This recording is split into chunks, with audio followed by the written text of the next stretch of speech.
Hey everyone, welcome back to Beyond the Veil Tarot and Astrology. My name is Candice Marie. Thanks for joining me. We are live on Friday, February 14th, Valentine's Day. On the channel, we're doing live readings. So if you guys can see me, give me a thumbs up, like this video, and share it out with other people. Let them know that we are live.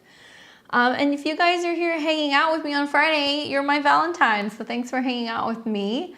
I imagine this is going to be a very colorful stream, doing tarot on a Friday night on Valentine's Day. If you guys have not already seen some of my content, if this is your first time here, welcome. I'm Candice, I'm a Western astrologer and tarot reader, and we're here every Friday night at 6 o'clock p.m. Central Time doing live readings. You guys can get in the queue and get a reading. We're doing 1 card spreads for $20 donation, 3 card spreads for $40. You can ask any one question, or you can ask more than one if you guys want to buy a couple different spreads. Just scan the QR code and it's going to take you to my PayPal. In the PayPal, please put in the memo box your specific questions pertaining to your reading. Please limit it to 1 question per spread, but you guys can get multiples if you'd like. And we always take our level 3 members first. So we've got Dorothy that's here. I don't know if there's any other level 3 members who'd like to get their reading today, but you can if you'd like to. Just shoot me a message in the chat. And if you're new, let me know where you guys are tuning in from. I'm assuming we're probably going to have a lot of new people here for this. I was kind of joking around with my husband. I was like, should we call it twin flame readings? And then I was like, no, probably not. We'll get a whole different crowd in here. Anyway, what's up, Enchanted? I got your message about that. I'll definitely add that to your file. What's up, 13-7? What's up, All Things Astrology? Spoken for Eternity. Corey, Dorothy, David, Robbie, Ida's here. What's up, Sue? What is up, Malaya? Malayzine? And Tiana, what's going on? If you do a 3-card spread, then you can ask 1 question, or if you want to ask more than 1 question, you can do several single card spreads if you guys want. It's just 1 question per spread. So just let me know if you guys have any questions about that. And scan the QR code if you want to get a reading. The way that this works is I'm going to let you guys know who I have in advance. So I'm going to read everything off now and let you know who I have. At some point, we will close the queue, so we'll let you know when it's last call, when we're not going to be taking any more readings. And if for whatever reason you can't wait for your reading, no worries. Obviously, we're live, but you can come back and you can listen to your reading when we're no longer live later tonight or tomorrow. And you can leave comments as well and see how the reading kind of plays out for you in the future. I always get a kick out of reading those. Don't forget to like, comment, share, and subscribe. We are so very close to 40,000 subscribers, so if you're not subscribed, please do. All right, so we're gonna take Dorothy as a level 3 member. Thanks, Dorothy. I got your question in the chat. And aside from Dorothy, we've got Miranda, Silk, Omar, Zach, Ayana, Lula, JRCL. We've also got Corey, and that's who I have so far. So you guys just let me know if you're adding your names. At some point I'll come back and I'll do an update of everybody who I've got in the queue. But we're gonna start with Dorothy, followed up with Miranda and Silk. So you guys are all on deck. Here for the love vibes. Lost Age says, already having ex-flings, hit me up, Candice. Hello, Venus retrograde. Oh my God, the astrology of March like makes my skin crawl. It's just like so crazy with the retrogrades and the eclipses, and when Mercury and Venus retrograde, they're gonna connect at 8 degrees. So I'm definitely anticipating lots of drama in the X department for some certain signs. Maybe it's gonna be more prominent for the Taurus and the Scorpio, Taurus and the Libra risings, but also for Pisces and Aries as well. You're gonna see lots of crazy stuff going on there. So interesting stuff, guys. If you haven't already looked at some of the transits, it's gonna be so extra. All right, so we're gonna take Dorothy first. We're gonna see what Dorothy has to say. What's up, Dorothy? Thanks for being a level 3 member. She says, hey Candice, I've been getting a feeling like something unexpectedly good is about to happen. Weird. Can you ask if I'm getting the right feeling? I know Neptune is Neptuning. Happy Valentine's Day. I got myself a heart-shaped pineapple bacon pizza for dinner. So good. No pepperoni for me. I love that. Did you, I don't know if you guys saw my, I did a getting ready with me video on Thursday, and I was talking about how that's my favorite pizza is pineapple and pepperoni, and got some hate for that, but that's okay. I love the heart-shaped pizzas though, that's so cute. Happy Valentine's Day, Chad. Hey, Red Druidess.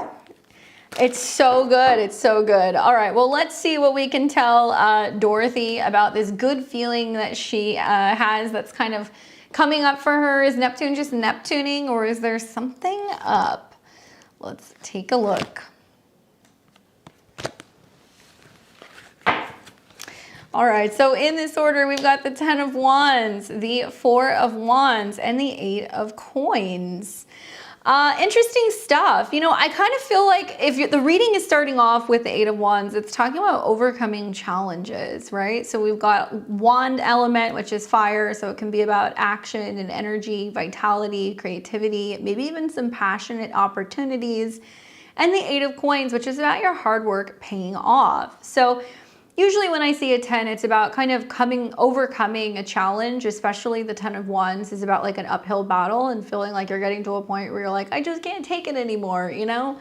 And I know Neptune is doing its thing in your 10th house, but something to kind of consider is that Venus is a benefic planet. So with Venus retrograding back into the 10th house, it can represent like lots of hard work, dedication, especially in a professional sense or in regards to your work relationships, your career, that things can actually be reaching like a significant turning point. I also think that with the 10 of Wands, it's talking about like feeling like you're getting to a point where you're like, okay, I'm getting everything in order and I want to make sure that everything is perfect before I complete something. Could mean that you're putting more emphasis, you know, into how you're looking and your relationships with people at work, and like it can be exhausting or tiring, but it's all going to be rewarded because the 4 of Wands comes next. So the 4 of Wands is about celebrations, gatherings, parties. It can be about events, public spaces, get-togethers. Think of like outdoor festivals, things that can be, you know, short-term kind of like social engagements, and chance opportunities for meeting people. So like mixers and mingling with people that can help benefit you in regards to your career. But there could be some social opportunities here as well. So this is about kind of balancing work with playtime. 4 of Wands does talk about opportunities to connect with people socially and find like-minded individuals who we can kind of celebrate and party with. So it can mean that there is an opportunity coming your way to do a lot more like social activities, gatherings, invitations to things, stuff like that. Look for that over like the next 4 weeks. And then the final card that we have is the 8 of Coins. So this is a card that is associated with money, dedication, hard work, and productivity. But with the 8 of Coins, it's kind of talking about really being able to finely tune some of the stuff you've been working on. So if you've been working on more growth and productivity at work, you're going to see that that hard work is going to pay off. If you've been working on fine-tuning your finances and your expenses and like being able to bring more money in, you're going to see that pay off. If you have been prioritizing time to socialize more and connect and meet people and feeling like that could be benefiting you in your romantic life or your business life, that could also pay off. So 8 of Coins is about kind of staying true to the path. This is about staying on top of your goals and also ensuring that you're doing the same thing over and over, right? Practice makes perfect is the 8 of Coins. So you might feel like maybe it's becoming easier for you to find career success. Maybe you feel like money is coming to you much more effortlessly. Maybe you feel like you're really kind of getting fine-tuned when it comes to the dedication that you have to maybe trying to meet somebody and trying to bring somebody in that's going to be quality, because this is about quality connections, quality work, and anything that's going to be bringing you something that's going to be physically or financially abundant is usually the 8 of Coins. You're going to have to work at it though. So I'm wondering, what is it that you're trying to work to do more of? Could be professional, could be personal, but if you stay committed to it and connected to finding maybe more of like a work-life balance, you might find that it actually really pays off. You might enjoy being at work more. You might enjoy doing your job more. You might enjoy actually carving out time to go and do some networking things or spending time with people in a professional manner, and it can benefit you in a really big way. Okay, 4s and 8s are coming up, so you're going to want to see this over like the next 4 to 8 weeks. That's when you're going to see these changes. Coincides with when all of these planets are going to be retrograde obviously, you know, in Pisces. So you're going to see a lot of significant shifts that are going to be happening. Dorothy says, this is exactly what I need, quality. Saturn just left my moon and I feel like I can do anything. Yeah, now you're no longer under the grip of Saturn, and obviously that has a really significant shift in your emotional well-being as well. Usually Saturn on the moon, we feel kind of emotionally restricted or stuck in a situation where we feel a little bit blue. So as it's passing your moon, you're actually going to feel like you want to get out there and you want to kind of like mix and mingle and like meet people. So really good time, I think, to be doing that. And I think that you can find it can benefit you in a number of different ways, not just professionally. Hopefully that's helpful for you. What's up, Paula? I am happy to do your reading for you. Do you have a particular question for me? Happy Valentine's Day. Somebody else got Hawaiian pizza. I love that. I call it like my pepperoni pineapple cult.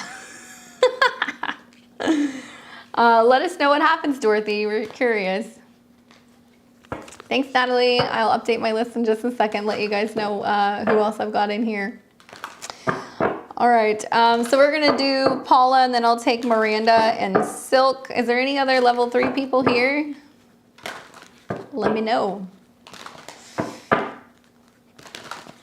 Paula, my dear, I hope you're doing something fun for Valentine's Day.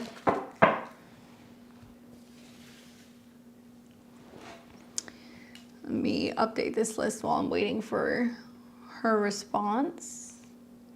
What's up, Kay? Kay says, hey, lovers. I love this. I don't think I've ever done a live show on Valentine's Day before. Just to update you guys with who I have, looks like I got Aurora and David joined in the queue, so I got you guys in there. And then Paula, let me know if you have a specific question. I'm gonna see what Miranda and Silk have to say. Natalie, did you send it under a different name? Are you Aurora Health?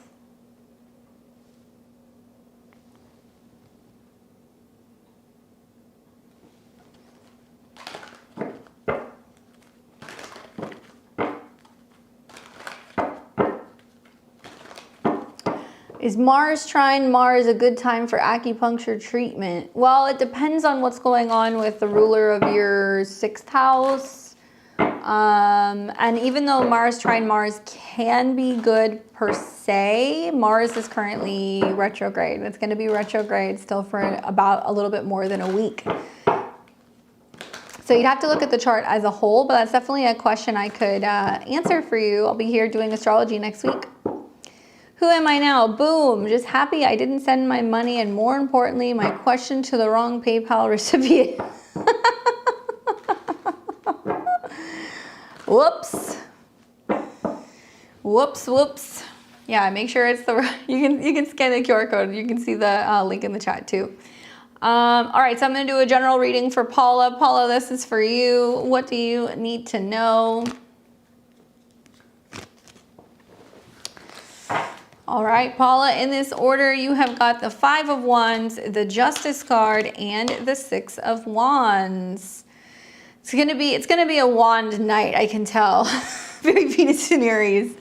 5 of Wands talks about overcoming challenges, especially in regards to feeling like you're getting hit with a bunch of things at one time, right? So like there can be some challenges feeling like you're getting on the same page with a team, trying to kind of manage or balance multiple things at one time. This is the card of agitation, frustration, like feeling like you're under attack or feeling like everything is kind of hitting at once. And in the past position, it does talk about there being some kind of chaotic situation where you're feeling like you're getting stunned and you're not knowing which direction is up. That factored in with the Justice card, which is a major arcana, does kind of talk about overcoming challenges in regards to relationships with other people. Finding your center balance, you know, being able to kind of reassess some of your relationships. Maybe you feel like there's been some chaotic things going on and it's really kind of showed you like who's in your corner, who you can rely on, and who's got your back. And whether that's with friendships, romantic relationships, or also with work partnerships, there is like a sense of you going like, okay, things have been kind of crazy. There's stuff going in different directions. Maybe you feel like there is like a lot of resettling the scales, rebalancing the scales in regards to relationships. and that you can move away from challenging, dynamic, confrontational, or combative situations by trying to be a mediator and trying to bring peace. Now, the Justice card is associated with Libra, so it can also be talking about what's going on in the Libra area of your chart. Specifically, you know, look at which house Libra is. That's going to give you an idea of where you're doing some balancing. And it might be worth considering also that this is a card that is associated with Venus. So Venus is obviously getting ready to go through Aries. There is going to be a retrograde happening. So you're going to want to look at the opposite house of where Libra is, and you're going to see some kind of rebalancing or reorganizing going on with relationships in that area of your life. But the Justice card is about balance, karma, law, effect, as well as teamwork. So it can be saying that, you know, life is really showing you who you can rely on, who's got your back, who's going to be there to support you, and also which relationships are really worth nurturing and like reconnecting and really prioritizing in your life right now. Now, you might be taking a much more kind of diplomatic or balanced or kind of even-keeled kind of approach to some of your relationships. And I feel like this is going to be really beneficial for you because the Six of Wands is the final card. So the Six of Wands, obviously it comes after the Five, where there's been some chaos and maybe some confrontation or conflict or just feeling like things are kind of backed up. Now we get to the Six of Wands, which is about victory, being well received, being celebrated, being able to connect with like-minded people. This is a homecoming card as well, so it can mean that maybe there's been some challenges in terms of family relationships or people that you live with. Maybe there has been a difficult time maintaining some of your relationships and feeling like it's been hard to kind of keep the peace. But because you're taking an approach where you're really prioritizing people who you feel like are the most meaningful in your life, or you're really trying to be understanding or trying to be there for other people, it does look like other people are going to kind of meet you halfway. Six of Wands can also be a card that talks about homecoming. So people coming to visit you at home, people coming back home, you traveling home, reconnecting with family, and also feeling like there's finally some clear communications with some of the people who you're closest to the most, and finally able to come together and be able to be on the same page so you can focus on now where you're going. Look for this to be happening really over like the next couple of weeks. I feel like especially as we're getting ready to come into what will be the full moon in Libra, which you're going to see obviously during Aries season. That can be the real turning point where you're really realizing that rather than kind of separating or drifting apart, you're actually coming together with some of the most important people in a much more close and also a positive way. Okay? Hopefully that's helpful for you, Paula. All right, so we're gonna see Miranda and then Silk and then Omar. All right, so let's see what Miranda has to say. She says, Valentine's Day reading for a Libra sun, Scorpio rising, Cancer moon. All right, let's do it. All right, so what can we tell Miranda about her Valentine's Day reading? Well, I would just say being a Scorpio rising, getting ready to see Mars coming back online, and a pretty colorful sweep of Mercury and Venus in your fifth house can be very, very romantic for Scorpio risings. I think it can be really good for like really getting clarity about what you want in your love life. So let's see what the cards have to say for you, Miranda. We have got the Temperance card, the Five of Swords, and the Seven of Swords. Interesting. I kind of feel like this is like a storyline that's talking about balancing things out and learning how to trust yourself. It's not so much other people. I think it's trusting yourself. Now, the Temperance card is a major arcana card. This is a card that is associated with balance, timing, healing, and like waiting for all of the right elements to kind of come together. This can mean that you're going through a healing process right now, or you're healing matters of the heart. It can also be a sign that comes up that is associated with like doing any kind of alchemy work, working with archangels. This can also be a timing card, like I said, so it can be talking about the right time to approach matters of love or dating, and that you're giving yourself time. You're focusing on healing things. Well, what is it that you're healing? Current card is the Five of Swords. So to me, this is about conflicting and cross situations. Swords always deal with information, intellect, stress, anxiety, or some kind of information that's coming to light that you need to process and deal with. And I think with like two swords coming up, it's saying like a lot of it can be more so mental or how you're communicating or expressing yourself to other people. The Five of Swords in the current position says that you're kind of being faced with a situation that you feel like you're deciding whether or not you want to walk away from, or maybe you're healing issues where you feel like other people have kind of walked away from you, or maybe they have deserted a situation in a romantic connection.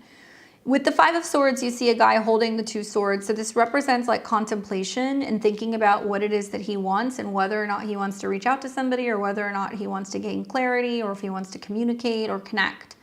And then you see the other swords, the two swords on the ground, and you see people walking away from him. So it means that you're leaving a situation where you feel like you have not been heard, or people aren't listening to you.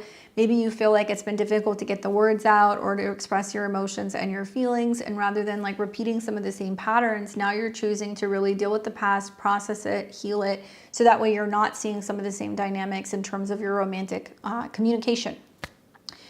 What's interesting is the Seven of Swords comes up as the last card. So this is actually a progression from the 5 to the 7 that's basically saying, okay, you know, I'm reflecting on the past. This is what hasn't worked. This is where there is some communication breakdown. I'm healing it, but can I go back, or can I put myself back out there, or can I reconnect with that person? Can I trust myself, or can I trust them? This is definitely a card that is indicating like working through trust issues. And I don't know if it's you or another person, but the Seven of Swords is kind of a sneaky card. You see him walking away with the 5 swords, and he's looking back at the other 2. So notice in both of these cards, there's 2 swords on the ground, 2 swords in his hand, 2 swords in the ground. Going back to the 2 of Swords, which means there's this sense of feeling torn or feeling stuck, and you're like, do I say something? Do I not? How do I communicate? Do I not? It can mean that, you know, fear is getting the best of you, or indecisiveness. It can also mean that there's some challenges that's still coming up revolving around expressing yourself and like really telling people what's on your heart, what's on your mind. With the Seven of Swords, the one thing I always tell clients is just to be careful when it comes to trust issues, that if you're somebody who's had trust issues, if your trust has been broken, if you're dealing with a relationship where you've been going back and forth and you're questioning whether or not you can actually move forward with them, or if you're questioning whether or not, you know, you can reconnect with somebody, trust is definitely going to be something that's going to be coming up. Now this leaves you kind of like on a cliffhanger. So we're going to look at the last card that's coming up just as confirmation, and it's the Ace of Swords. So this is basically saying, rather than going back and forth and questioning something, or wondering whether or not you should speak out, or wondering whether or not you should tell somebody what's on your mind, just come out with it. Be clear. Ace of Swords is saying initiate the conversation, make the phone call, reach out, be the person who is going to, you know, start up the convo, and let them know what's on your mind. And this might mean that you're approaching dating and relationships, or a current relationship, by expressing to people or opening up and telling them, hey, these are some insecurities I have. This is where I've been hurt in the past. This is what's played out. And like, I'm realizing that it's created some issues. And maybe by sharing that information and being vulnerable, you can actually prevent from repeating some of the same patterns, and you can speak your truth. I do think that this is also about creating a boundary and putting it out there and telling other people like what you will or will not tolerate in a relationship or in a dynamic where, you know, you guys are supposed to be upfront and honest with each other. This is a card of truth. This is also about drawing that line in the sand and letting people know just exactly what your boundaries are, so that way you're protecting yourself and not getting hurt.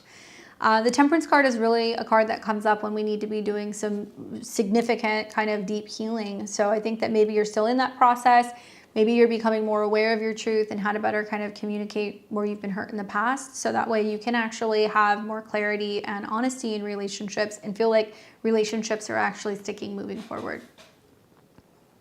Hopefully that's helpful for you. Let's see, who else do we got? Thanks, Robbie. I've got Silk and then Omar. All right, so let's see what Silk has to say. Silk says, I have been slowly healing and becoming more ready for love. My question is there love coming for me soon? How will I meet him? All right, well, let's take a look, Silk. Let's see if love is on the horizon for you.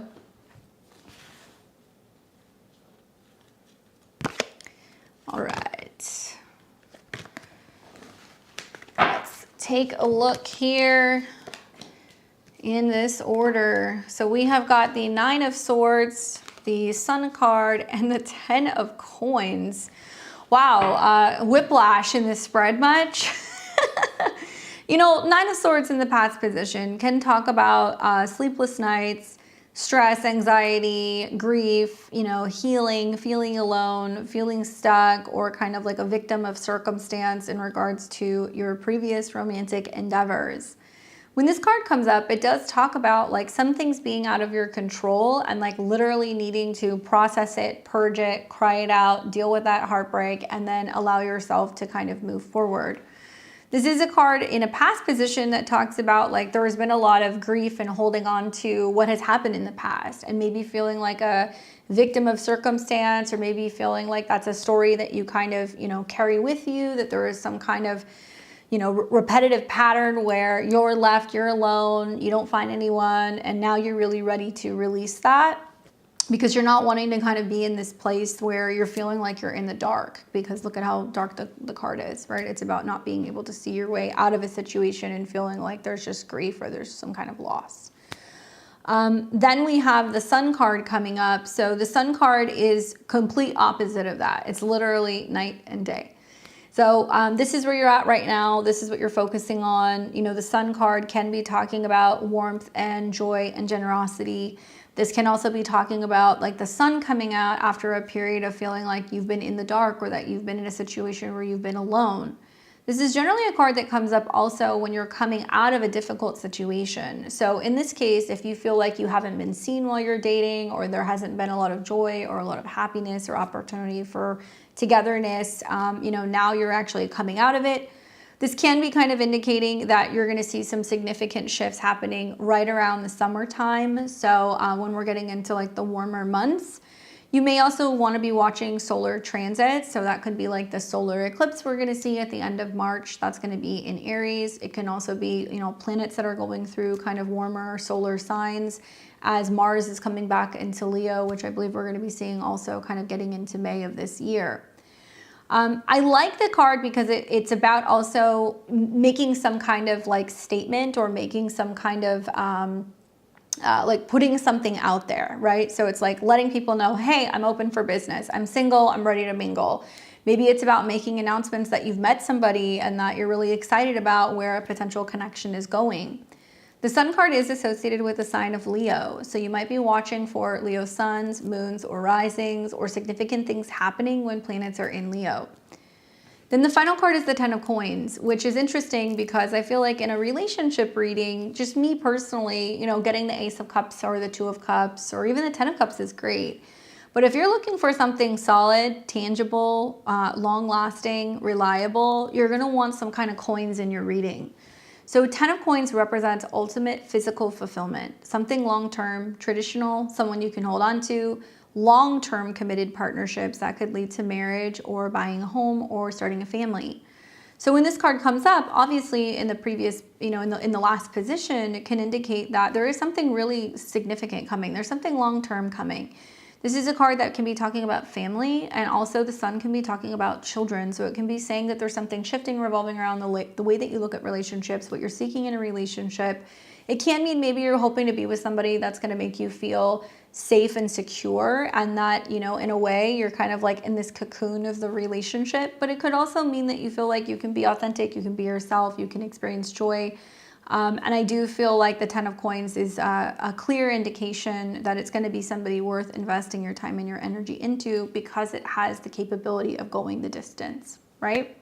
So look for that. It can be like a 10-month process. It can be something that's going to be starting more, I think, in the spring, going to about the fall of 2025. And there may be some kind of connection of like meeting them at work, meeting them when you're out and about, connecting with them, you know, when you're outside going for a walk, hanging out and doing an activity outside. If there is some kind of like social activity that's somehow going to be connected to work or networking event, that might be another way for you to meet this person as well. Definitely really positive change from the 9 of Swords. Hopefully that's helpful. Thanks, Second Life. Hey, Paula, did you get my my reading? All right, so we've got Omar, and then we have Zach and Ayana. What's up, Omar? Omar says, I am a Libra rising, Sag sun, Taurus moon, Capricorn, Venus, Scorpio, Mars. All right. I'm single at the moment and just curious what the cards have to say in the arena of love. Well, I got to tell you, as a Libra rising, knowing that your chart ruler is in your 7th house, it is definitely time to get out there and meet someone, especially knowing that there's going to be a solar eclipse there in March and a retrograde. Yeah, it's time to see who comes in, or I guess I should say who comes back. But let's see what the cards have to say about potential love stuff, what you need to know, and if anything is on the horizon. All right. So in this order, we have got the Hanged Man, the 10 of Cups, and the 8 of Wands. Interesting cards. I think about for Libra rising, how the Venus retrograde starts in Aries. So it's going to start in your 7th house and it's going to retrograde back into Pisces, right? The Hanged Man. So where you're seeing Saturn and the Venus and the Mercury retrograde and all that stuff, it's all moving into the Pisces area of your chart. So I think it's really trying to get you to focus on that. I think that this is also saying that maybe you have been feeling like you're kind of at a standstill. This is a card that's about pause and reflection in getting a different perspective. So sometimes this card will come up when you're like, I've been out of dating for a minute, or I haven't been seeking anybody, or, you know, I've been making a shift in terms of the way that I look at dating and relationships, or even just my lifestyle in general as it's hanging out in the 6th house. This can be a time where, you know, you're changing your schedule and making time for dating, or you are saying, hey, I'm going to join a gym, or I'm going to start, you know, going in doing some kind of training, or I'm going to be focusing more on my health and my wellness. I'm going to go and take a meditation or a yoga class. Love can be found in the 6th house, you know, and through making some kind of sacrifice of your daily routine or bettering your health, it's also going to open the door to bringing relationships in. Now, Mars, your chart ruler, is also, your 7th house ruler has also been retrograde in the 10th, tying something about changes with your work and your kind of your professional life to changes with relationships. So you're going to see those two are intertwined. So if you end up having a change at work, you switch offices, you have a new schedule, you get a new job, maybe somebody new comes into the office, and then all of a sudden there's some kind of like whirlwind romance, like those things can definitely happen. But while you've been on kind of like the sidelines, like really reevaluating what it is that you want, and maybe where you're kind of reflecting on what you've had in the past and what you're kind of going towards, you know, the 10 of Cups is kind of saying like there's definitely happiness on the horizon. I do feel like this is more about you meditating and reflecting more on how do I want to feel in a relationship or in a partnership. What does that feel like? And so much about Venus being in Pisces again, once it retrogrades, is about you reflecting on how you want to feel. How do you want to feel in your day-to-day life, your routine? How do you want to feel at work? And also, how do you want to feel in relationships? So there's a lot of like karmic clearing going on. Obviously, with retrogrades, planets going into the 6th can mean that there's actually something getting wrapped up for another person. Your 6th house represents another person's 12th house. So maybe the shift is, you know, you're going to meet somebody, but you've been waiting for them to be ready for you. You've been waiting for them to kind of come out of hiding. And I think the 10 of Cups can be talking about like really feeling over the moon with some kind of connection that you're making, or maybe that you're just totally thrilled because you end up meeting somebody and you feel like you guys have a lot in common, and there's a lot of enthusiasm and momentum and just like spending time together. The 10 of Cups is the happily ever after card, so it can be saying that you're going to be meeting somebody who's definitely going to make you believe in relationships or believe in a future. You might want to keep your eyes open for somebody who's got some Pisces placements. That can definitely be a theme with the Hangman coming up. And with the 8 of Wands, it's saying that this is going to be rapid. It's going to be very quick, which does not surprise me actually, with a solar eclipse in Aries, which is at the end of March, and it's going to be about kind of jumping into a new phase with relationships. You're also going to have obviously Venus in Aries for, you know, the rest of the month going into the beginning of March. So that can also be about something quickly kind of speeding up. Now the 8 of Wands is about passion, excitement, getting active, going out and doing things that are a little outside of the box, and maybe getting outside of your comfort zone, feeling more confident, and also being active with another person. So putting it all together, I definitely feel like being active outside of your usual routine, maybe focusing on health and wellness, as well as feeling a little bit more confident are all things that are going to really boost the likelihood of having some kind of love connection during this period. The next 8 weeks are going to be real. Obviously, with the 8 of Wands coming up, it means that something is rapidly approaching, and I would be focusing on meditating more the kind of connection that you want. How does it feel with that person? What are you hoping to achieve together? And the more that you're connecting to that emotionally, the more that you're going to see it actually physically manifest for you. Hopefully that's helpful for you. Good luck. Very interesting for Libra risings. Libra risings and Scorpio risings are definitely going to see major changes with relationships.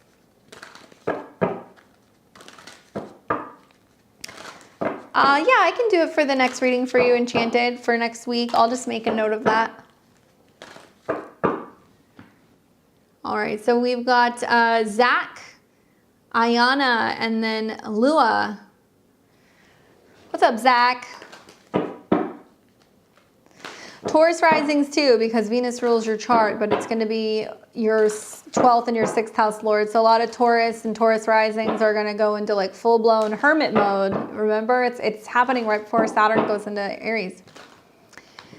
All right, so for Zach, he says, hey Candace, I've been trying to establish a career for a couple of years. It's been a grind. Now pursuing a different path in web security. It feels like I'm starting from scratch again. I would like to know if this direction is correct for me. So you're a Cancer rising, and you're a Gemini moon, and then your sun is in Leo. All right, well, let's take a look. I mean, I could definitely see how with some of the transits you got going on, you know, Mars retrograde, feeling that slowness of trying to figure out what direction you're going in, and changes with money. I also think about how as a Cancer rising, you're going to be having like eclipses and retrogrades and things in your career house, which is a really big turning point for starting something new. So I'm not surprised that you're doing something new. The card that I get for you is the 2 of Coins, which is kind of funny because it's like 1 foot in and 1 foot out. Like there's this sense of you kind of being like, okay, I'm doing this. I'm going to do it for X amount of time. I'm going to see how it goes. And I have to tell you, like, patience and persistence are going to be your best friends, okay? Because during 2025, you're going to see like Saturn and Neptune go into Aries, your work zone. And it's about doing something new and being like, can I really see myself doing this like forever?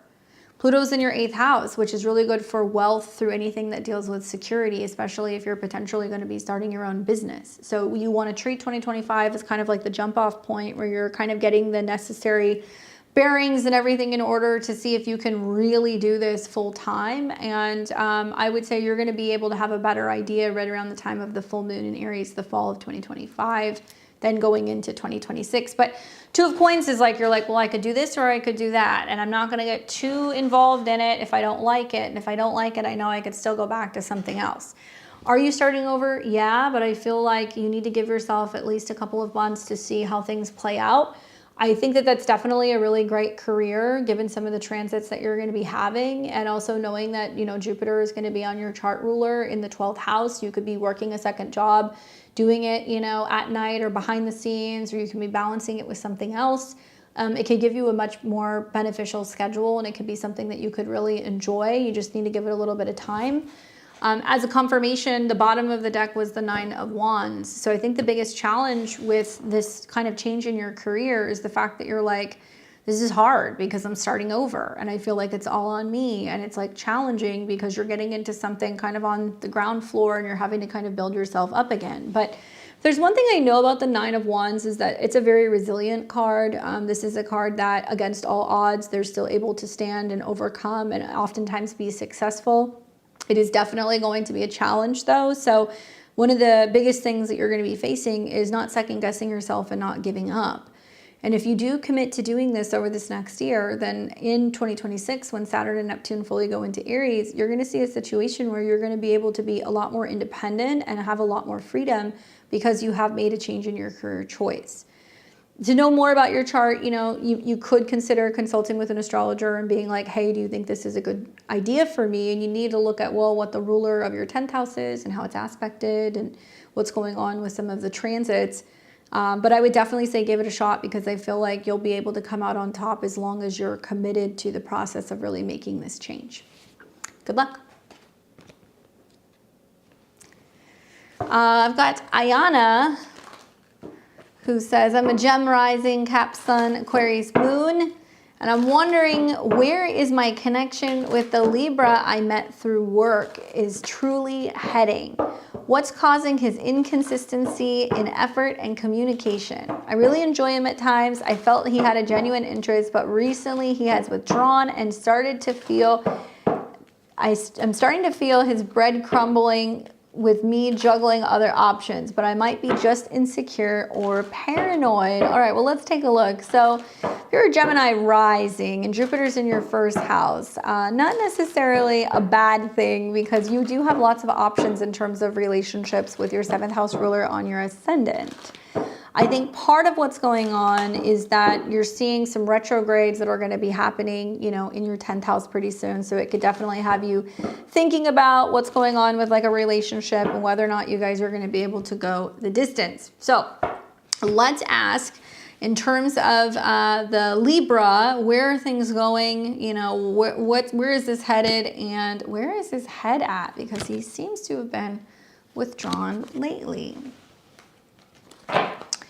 All right, so in this order, we have got the Page of Pentacles, the Strength card, and the 3 of Wands.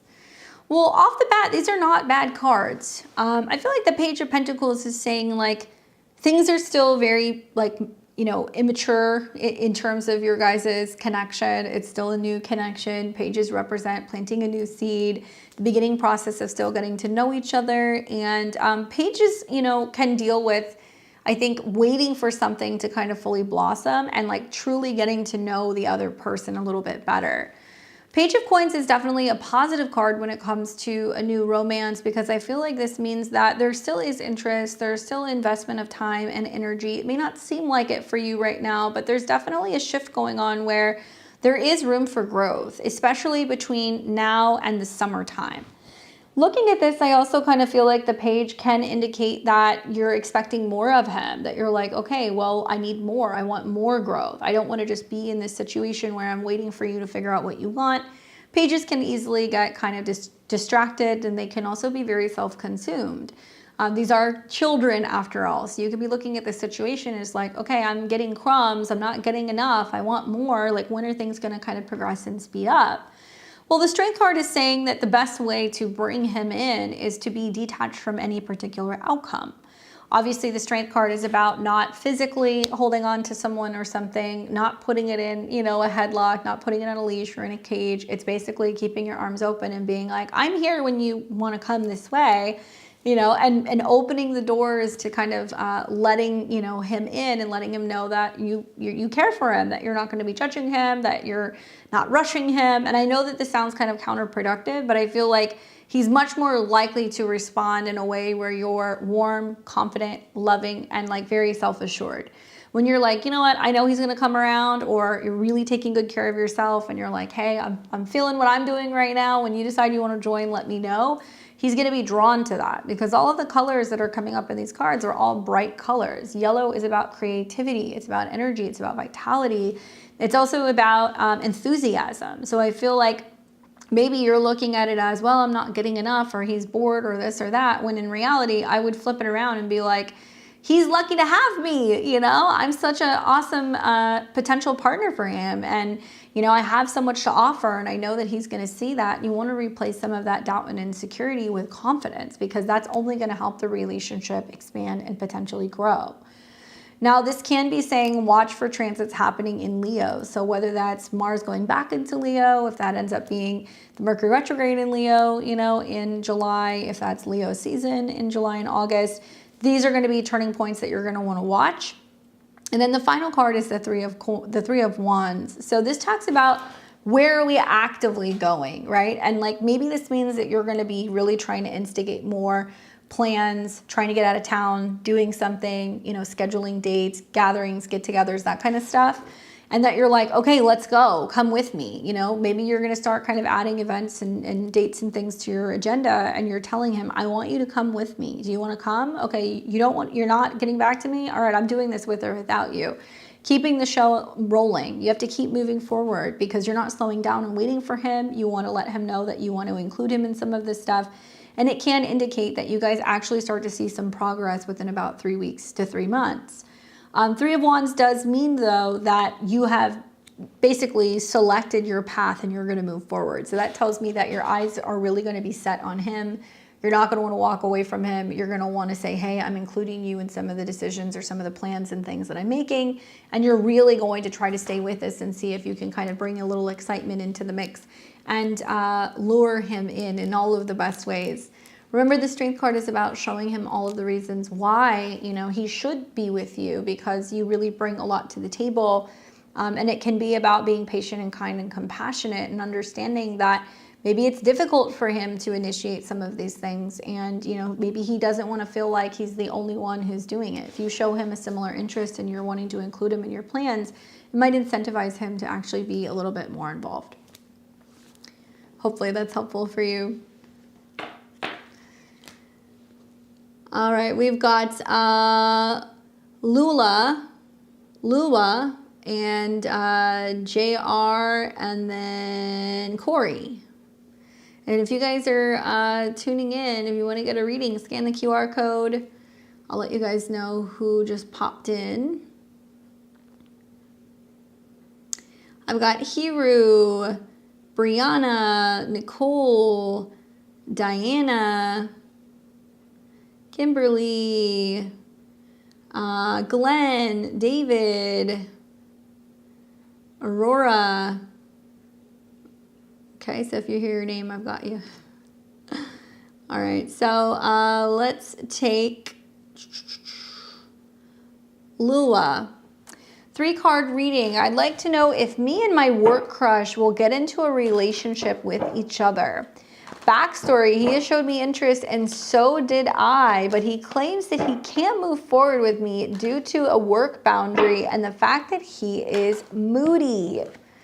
Okay, I am a Taurus rising and he is a Virgo sun. Thanks in advance. Part of it could be being a Taurus rising. You know, Mars rules your 7th house and it's been retrograde.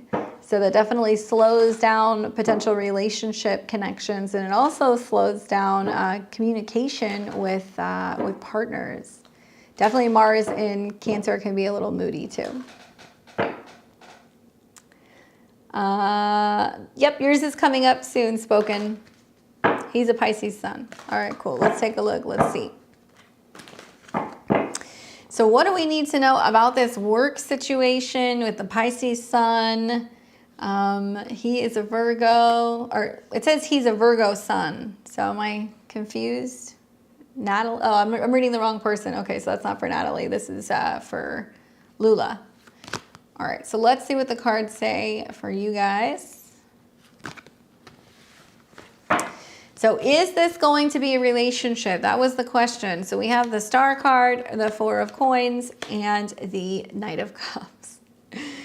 I'm going to be honest, I kind of feel like you're going to put them on ice a little bit, which is not necessarily a bad thing. I feel like I kind of get the impression this is like a situation where you give this person exactly what they're asking for, and then they're going to be like, wait a second, what happened? You know, like what's going on? Like where did you go? You know, and they're going to kind of come back around.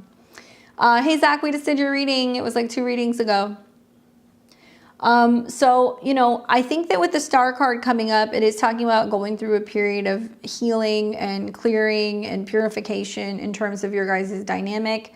It can mean that you guys are able to be friends or friendly until it can kind of cross over into relationship territory and maybe like really genuinely needing to use a boundary, right? Because the Star card is about being a part of the collective, coming together, being friendly, you know, being able to hang out, but it's also about creating that space for other people to heal. So it might mean that you're like, look, there's an interest here. Obviously, you've got some stuff that you need to work out. You know, he's moody, whatever. So you're like, we can be friends, but like, I'm going to create that boundary. Like, I'm not going to cross that boundary with him. And I say that because the 4 of Coins is coming up, and the 4 of Coins is like holding on to something too tightly, or maybe it's about, you know, somebody who has not healed. They're afraid of being vulnerable and opening themselves up to being with a partnership or a relationship This can be both a reflection of him who's unwilling to make some changes in his ways, and also it can be you that's like afraid to kind of let go a little bit, maybe because you're fearing that then he will think that you're not interested, or maybe that he's going to kind of create some distance. No, I feel like the star card is saying be his friend, be there, but if he is in a space where he's telling you, I can't do it, this is the boundary, I'm not willing to open up because we work together, plus I'm moody, this, that, and the other, I'd be like, okay, cool, we can be friends. But the second he's coming in and he's being flirty, or the second that he's doing things that can be kind of more on the romantic side, I would kind of be like, hold up. Now I'm going to create a boundary because you're telling me one thing and you're doing something else, because you'll see that he may cross these boundaries. I think that rather than it being a situation where you're looking at it as he's telling me that, you know, we can't be together for X, Y, and Z reason, I would be more focused on, okay, you know, if that's what he's telling me, then clearly he's not ready, so I need to open myself up to something else. I also think that this can be a turning point where he realizes that he's not going to have his cake and eat it too. He's not going to be able to kind of flirt, play games, come on over when he wants, and then kind of give you some space. If you draw that boundary and if you're a little chilly with him, you're going to find that he's going to be like, where'd you go? What's going on? What's happening? When you're not pushing and trying to kind of, you know, push for a relationship or some kind of physical connection, and you act a little aloof, the Knight of Cups comes up. Now, this can be talking about also another person can come in, okay? So it can mean that there is suddenly a relationship opportunity when you create this boundary with him. But it can also mean that, you know, there's a change of heart and suddenly he's a little bit more interested, wondering where you went, why you're not trying to engage with him so much, why you're not flirting with him. And you might find that all of a sudden he's like pursuing you and he's like, well, let's talk about it. Let's see. Especially if he's like if he's a Virgo, you know, I think with like eclipses that are going to be in Pisces this year, retrogrades that are going to be in Pisces this spring, there's a lot of Virgos needing to open themselves up and be willing to let go and not being so critical and opening the door to let love in. And it's going to probably be something that's a little confusing, or it's going to be with somebody who's going to be a lot more sensitive, or a little different, a little bit more spiritual, a little bit more into like the whimsical, artistic, you know, creative things. And it could be a turning point where you actually see during that retrograde over the next 2 months, he is kind of coming around. But I don't think it's just about coming around. I feel like the Knight of Cups has to have something to offer. So it needs to be somebody who's like, you know, let's go on a date and actually call it that, you know, like let come over, I'll make you dinner, you know, or somebody who's going to be more forward with their emotions and wearing their heart on their sleeve. That's really necessary for the Knight of Cups. So he has to really, you know, go after you. He has to pursue you. He has to tell you that now he knows what he wants, that he's worked on himself. Otherwise, I would say don't open that door, and don't be surprised that when you say that you're creating a boundary with him, that somebody else comes into your life that's very adamant about what they want. It's not going to be easy to miss this, because it's going to be somebody who's really going to be pursuing you. Watch for water signs, Cancer, Scorpios, and Pisces especially, okay? Hopefully that's helpful for you. All right, so what's up, Rosie? I can definitely give you your reading. Just let me know what your question is. I'll add you to my list, and I'll take you after I have JRCL. JRCL. Let's see, what was your question? And we're going to call last call, so if you guys want to get your readings in, get your readings in before we close it down. Let's see, I might have to scroll back up here. Let's see if I can find. JR, if you have the question, can you send it again for me? Let's see, where is that?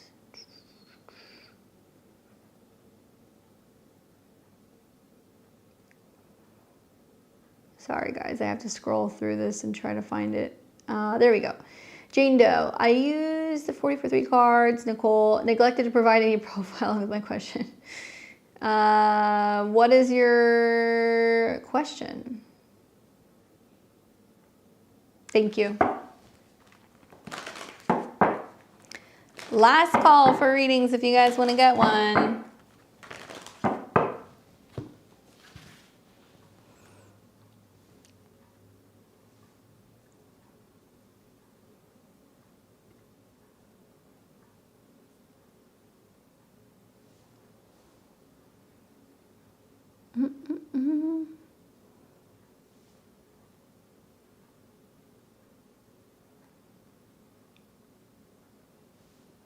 No worries.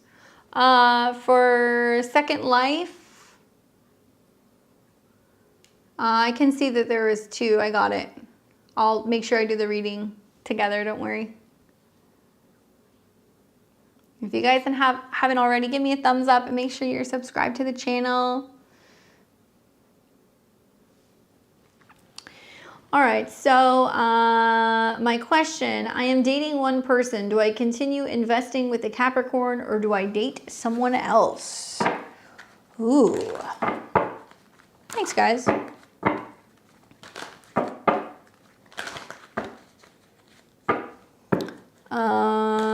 I just listed my house. There we go. Is this the same person? I'm asking specifically for JRCL. I'm assuming that's Janie Doe.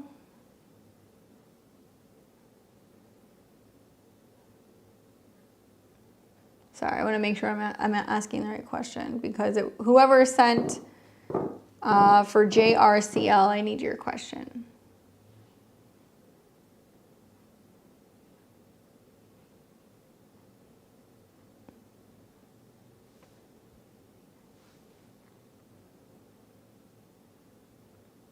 Okay.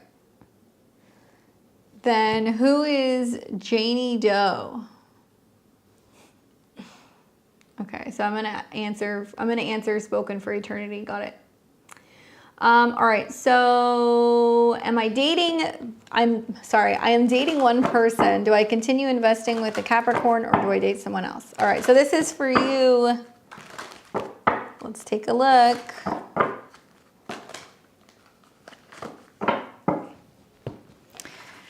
Do they stay with the Capricorn or do they date someone else? That is the question.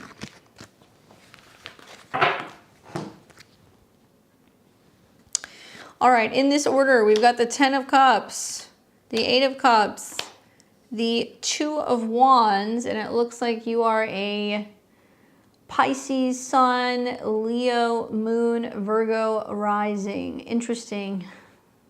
Interesting that you're a Virgo rising and you're going to have like the back and forth that's kind of going on, right? Like there's like, do I want this person? Do I not? Because you're going to see retrogrades and stuff going on in your 7th house. So for me, I kind of feel like the 10 of Cups is saying like right now, as far as I'm concerned, things can actually be really good. Like there is definitely a sense of having togetherness, having commitment, having a possible future together. There's like a lot of opportunity and a lot of love there.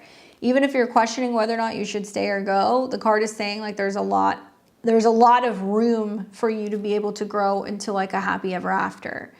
It can also be saying it's about reflecting on what has gone right in the relationship where you guys were actually really jiving and like mixing very well and like not overlooking what you have had in the past, okay? If you've had some turbulence or some difficulties, I mean, come on, Saturn's in your 7th house, North Node's in the 7th house, Neptune's there.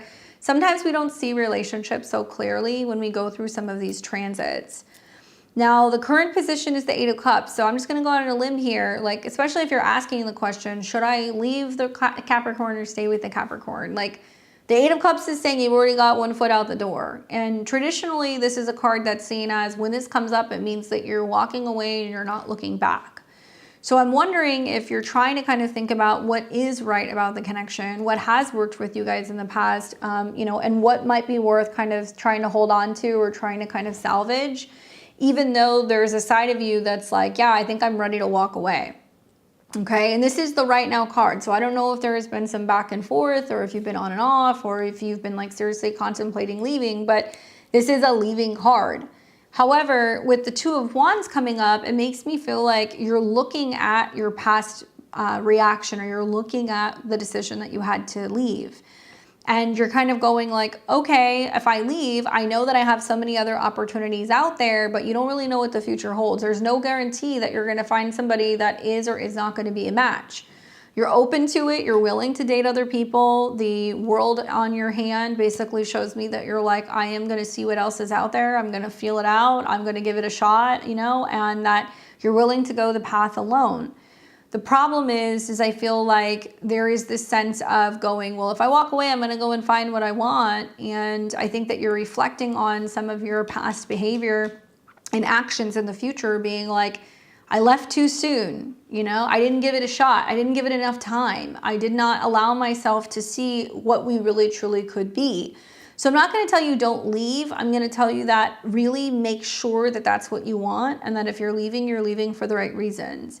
Don't get so flustered and overwhelmed with maybe what could be some difficult transits in your 7th house and just assume that leaving is the only option. 2 of Wands is about examining and looking at various options. One of the options could be leaving and seeing other people, but the other option could be that you're kind of saying to this person, giving them fair warning, I'm thinking about leaving, you know, I haven't been happy. This is how I've been feeling, and at least giving yourselves the opportunity to see if you can actually remedy and reconcile some of the problems before you make what could be an impulsive decision to leave. I always tell my clients when we have retrogrades, right? Mercury retrograde is more of the mind, communication, contracts. Venus retrograde is going to be more about changes with relationships and partnerships.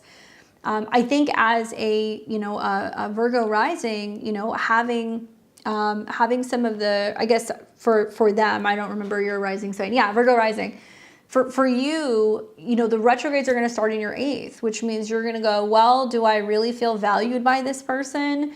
Do I really feel like I can be open and honest and authentic with them? And am I getting what I need, sexually from them? Is the flame gone, or is it a me problem? Because there can be something going on internally in the 8th house, especially when it's Aries, where you're realizing like there is a need to go and heal something within you, that it has less to do with other people, it has more to do with you. It may mean that you're realizing you need to leave, not because of them, but because you're not feeling fulfilled. And it may not be anything that they did wrong, but you're realizing that there's a part of you that is still searching and seeking someone else.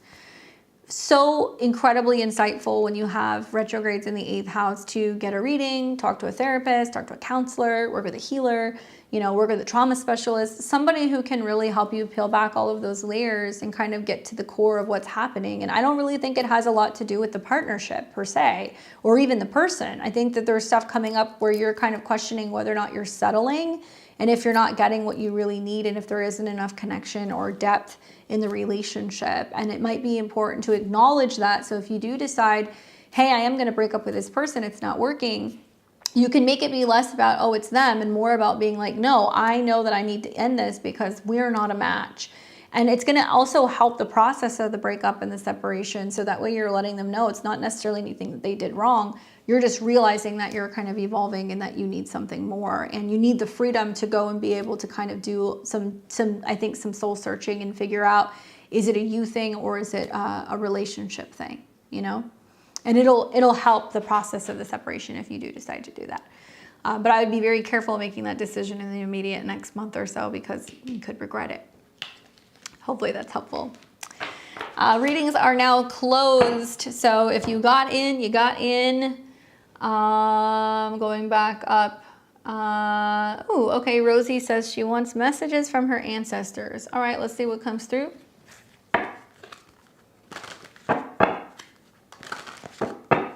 You're welcome. All right, Rosie, this is for you. And after Rosie, we've got Corey, Aurora Health, and David. You guys are all on deck. Let's see, what do the ancestors have to say for Rosie this evening? Anybody in particular coming through? We've got a Queen of Cups. We've got a 10 of Coins. We've got a 3 of Wands. Beautiful cards. Queen of Cups can be somebody who is either, communicating with you in like a loving, sensitive, emotional, psychic, telepathic way. Usually queens indicate somebody who's like mother figure, grandmother figure, older female relative that's kind of coming through. Particularly like water signs or somebody who's just very soft and kind of nurturing. So any signs that are associated with like Cancer, Scorpio, or Pisces sometimes come through this. It can also be talking about connecting with you and like feeling much more clarity when it comes to feeling them around, or them coming and visiting you in your dreams, or they're, supporting you and you can kind of feel like their presence. The 10 of Coins coming up is also a message that talks about long-term goals, financial care, anything revolving around business, career, and also health. So it can mean that there is support coming from the other side. They're trying to help you with these things. They're trying to provide you with more stability. They're trying to help you when it comes to job success. They're trying to help you, with finances, getting money, paying your bills, and also blessing you and helping protect your health. That queen was my BFF. And so this can be saying that, there's some long-term kind of strategizing and planning that you're doing in these areas of your life right now. And so maybe you're asking for guidance, you're asking for protection, you're asking for signs and support and like omens, and they're trying to help you get this stuff done. And then you've got the 3 of Wands coming up, which definitely talks about, going in this direction where you're more optimistic. Maybe you feel that you're being directed by them. Maybe you feel like also you're getting ready to go through a new shift in life where you're going to be maybe moving, traveling, or relocating. It could also mean that there are doors that are opening up for you, making it possible for you to be able to see where you're going over the next several years, 2-3 years into the future. Traveling being on the agenda, being something that's also going to broaden your horizons and give you some new opportunities where you're feeling kind of more creative and more renewed. This could also mean that, you're actively looking and seeking the messages and like what's coming through from the other side. You're asking them to guide you. So maybe you're seeing it while you're in transport. So you're seeing numbers, or you're seeing license plates, you're seeing signs and things that are kind of connected to things. So they might be with you along the way while you're on your travels or where you're getting to where you need to go. I love that. I wonder what the 3 of Wands is all about. Like this can be talking about, be considering other options, especially when it comes to like creative projects or work. That sometimes comes up there. What's up, Second Life? Yeah, we have a level 3 member, so whenever they pop in, we put them at the top of the list. But we'll have you next, don't worry. Just catching up. Backstory. Okay. I think that's for Natalie. That's not for you. I believe they are trying. Last 2 job interviews totally tanked. Well, this is a sign then to keep on keeping on, because 10 of Coins talks about wealth coming your way, and it's about getting the show on the road and like getting back in the saddle and being like, okay, we're going to keep going. We're not just going to quit. And obviously this is a 3. So if you've already got 2 down, it might mean that there's a 3rd one coming that's going to really help you when it comes to your career. All right. So hopefully that's helpful. Let me know. Sorry, guys, I'm trying to catch up here. All right, so that was JR. We've got Corey and Aurora, and then David. You guys are all next. You're very welcome. Watch for those messages while you're going places. All right, so let's see what Corey has to say. Corey says, I have 2 questions. Okay. 1 is, will my ex, she and I reunite soon? And then 2, what keeps blocking my business opportunities from fully manifesting? Let's see. And it looks like, thank you, I appreciate it, Corey. All right. So let's see what we can tell Corey about some of this stuff. So will they reunite with their ex soon? So let's ask the cards. Are Corey and their ex gonna reunite soon? Ooh, we get King of Cups. I kind of feel like, man, you're either just really emotionally attached to this or really fixated on being like, okay, there's a lot of love there. I'm gonna hold that space. We're gonna make it work. Trying to handle things better also, like more emotionally mature, and like feeling like the more committed and devoted you are to being able to come together and mend the relationship and fix it, and being more emotionally vulnerable is like the key, right? I forgot to include my profile and her profile. Cancer Sun, Gemini Rising, Sag Moon, and their Virgo Sun, Libra Rising, Aries Moon. So Libra Rising, Aries Moon with Venus going retrograde in the 7th for that you know, near her moon is going to be about a partner coming in and being like really brave and daring and dynamic and being like, these are all the things I didn't tell you. And it's like very emotional, right?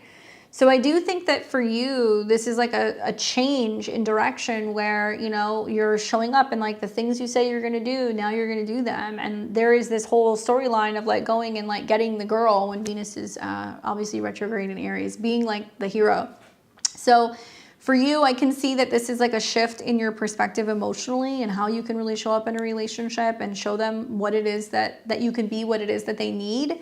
And I also think as like a Gemini rising, having Jupiter, you know, in your first house square Saturn, you're realizing it's not just all talk. It's actually going through the motions and being able to kind of create a life that can be like more committed, right? All the retrogrades conjunct Saturn in your 10th house is going to be about that. I think it's also going to be about a shift where you're realizing that it's not just about what are we doing in the moment. It's like, where are we going in a long-term committed way?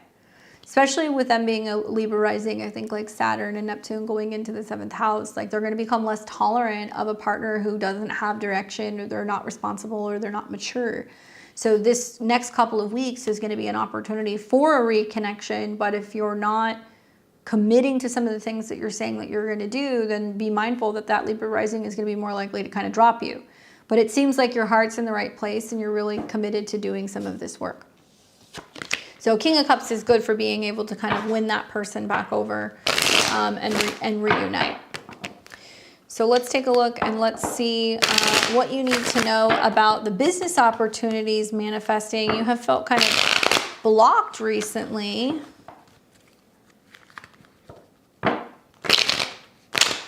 So let's see if there's anything blocking these business opportunities. So you have the Hermit card, which means at least you're aware of it, right? Like you're aware that's like some things are not like really working out.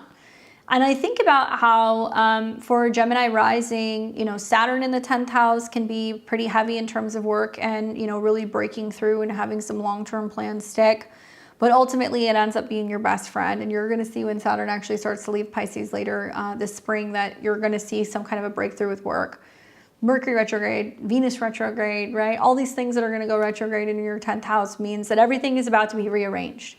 And with the Hermit card coming up, it's actually saying that this might be set off by the lunar eclipse that's going to be in Virgo in your 4th house. So all of the emotional frustration where you have been feeling kind of backed up, blocked, or delayed with being able to have success, you know, you need to get that out of your system emotionally. The Hermit card can also be saying that you're really asking yourself some hard questions about, is this what I want to do? Is this right for me? Is this the path? And what's interesting is the confirmation card that I got for you was the Hanged Man. So we literally have the, you know, the Virgo eclipse in opposition to the Pisces sun. There is the sense of being like, is this really where I'm supposed to be? If not, then like, let's clear some stuff out and make space for me to be able to do what I'm meant to do. Remember with Pisces in the 10th house, like you're supposed to feel like the work that you're doing is very much in alignment with your emotions. Pisces is about your emotions. It's about your intuition. It's about also your vision, your dream. And I think that some of the most amazing things happen when you see planets conjuncting the North Node in your 10th house, especially when the South Node ruler is there. You may see opportunities to relocate for a job. You might be finding business opportunities where you could also be getting out of the house and going out into the world and working again, or connecting with people, or feeling like there's progress that's being made as long as you're willing to take action. And you know that this year is a 9-year, so it's a Mars-ruled year. So it's probably around the time Mars is going direct as well, in about a week, you're going to see opportunities to grow in regards to your professional stuff. So look for those changes to be happening. Look for the illumination of maybe where there's been blockages and being able to kind of realign some of this stuff this spring. And I think that when it's all said and done, we're getting into like May and June, you're going to see some kind of breakthrough in your professional life for sure.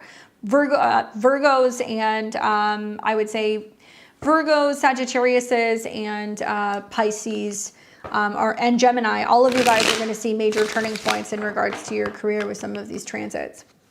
It's about gaining clarity, but first you have to go, okay, clear everything away that's kind of hindering me from being able to see so clearly. So focus on that first. All right, who else do we have? Okay, so we have Aurora, David, and then we've got Glenn and Kimberly. Thank you guys for your patience. I appreciate it. All right, so let's see what Aurora says. Aurora says, my question is, will Dean and I rekindle? All right, let's take a look. I want to make sure I'm not missing anything. Is that you, Natalie? Just want to make sure that's you.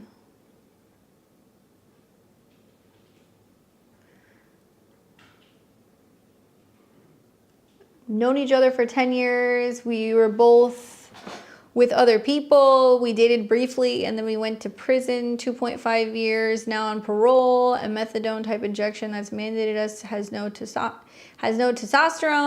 dysfunction, so he is debilitated. So both of us are not at our best. We rekindled after prison but had other options, and I told him I was into him after our date, and he went funny and didn't see me again after saying he would and kept canceling last minute, so I blocked him. Okay, just want to make sure. Wow, are you a Virgo rising? That sounds like some Virgo rising stuff. There's got to be some Virgo in there somewhere. So let's see what the deal is. Is there going to be a rekindling between her and Dean after the back and forth? Virgo sun, okay, that's some Pisces shit. That's why I was asking. Let's take a look. Jeez. Mutable madness, Pisces rising, Sag moon. There you go. All right, so let's take a look. Let's see what's going on. You know so much about the 7th house eclipse next month. It's in your 7th if you're a Pisces rising with the South Node, and it's about whether or not you're disengaging with another person, if you're letting them go. But will they rekindle with Dean? That is the question. I don't have any planets in mutable signs. I don't know how you guys do it. I go crazy just talking to some of those people. I'm like, there are some people out there that just, they like it. I mean, I wish I had some of it so I could be more flexible, but I'm not. All right, here's the deal. There is an opportunity for rekindling. The thing is, though, is with the Fool card coming up with the 3 of coins and the Ace of coins, it could take a couple months. I think that also the Fool card is about being like, look, if that's the way he wants to play it, if he wants to go off and he wants to do his own thing, you have to kind of mirror that. You have to give him the space to go and figure out what he wants, and that what he's looking for, he may potentially not find. The Fool card is about being idealistic and also kind of feeling like he doesn't have a plan. So this can mean that both of you guys are having like a fresh restart. It can mean that, you know, maybe you're willing to unblock him and you're willing to have a clean slate, but you're not going to be reaching out and pursuing him or anything like that. Natalie says, when Venus goes direct, I was thinking about unblocking him then. Yeah, I mean, I think that I think that it would be safe to wait about 3 months, and that makes sense for me because by the time Mercury and Venus are both direct and out of shadow, it's literally going to be, you know, the beginning of May. So we're in February, March, April. Okay, so end of April, beginning of May is probably a time that you could. Something else that I would say is like the Fool card is about like really giving yourself a shot to see what else is out there and not being attached to any particular outcome, whether that's with him or anyone else.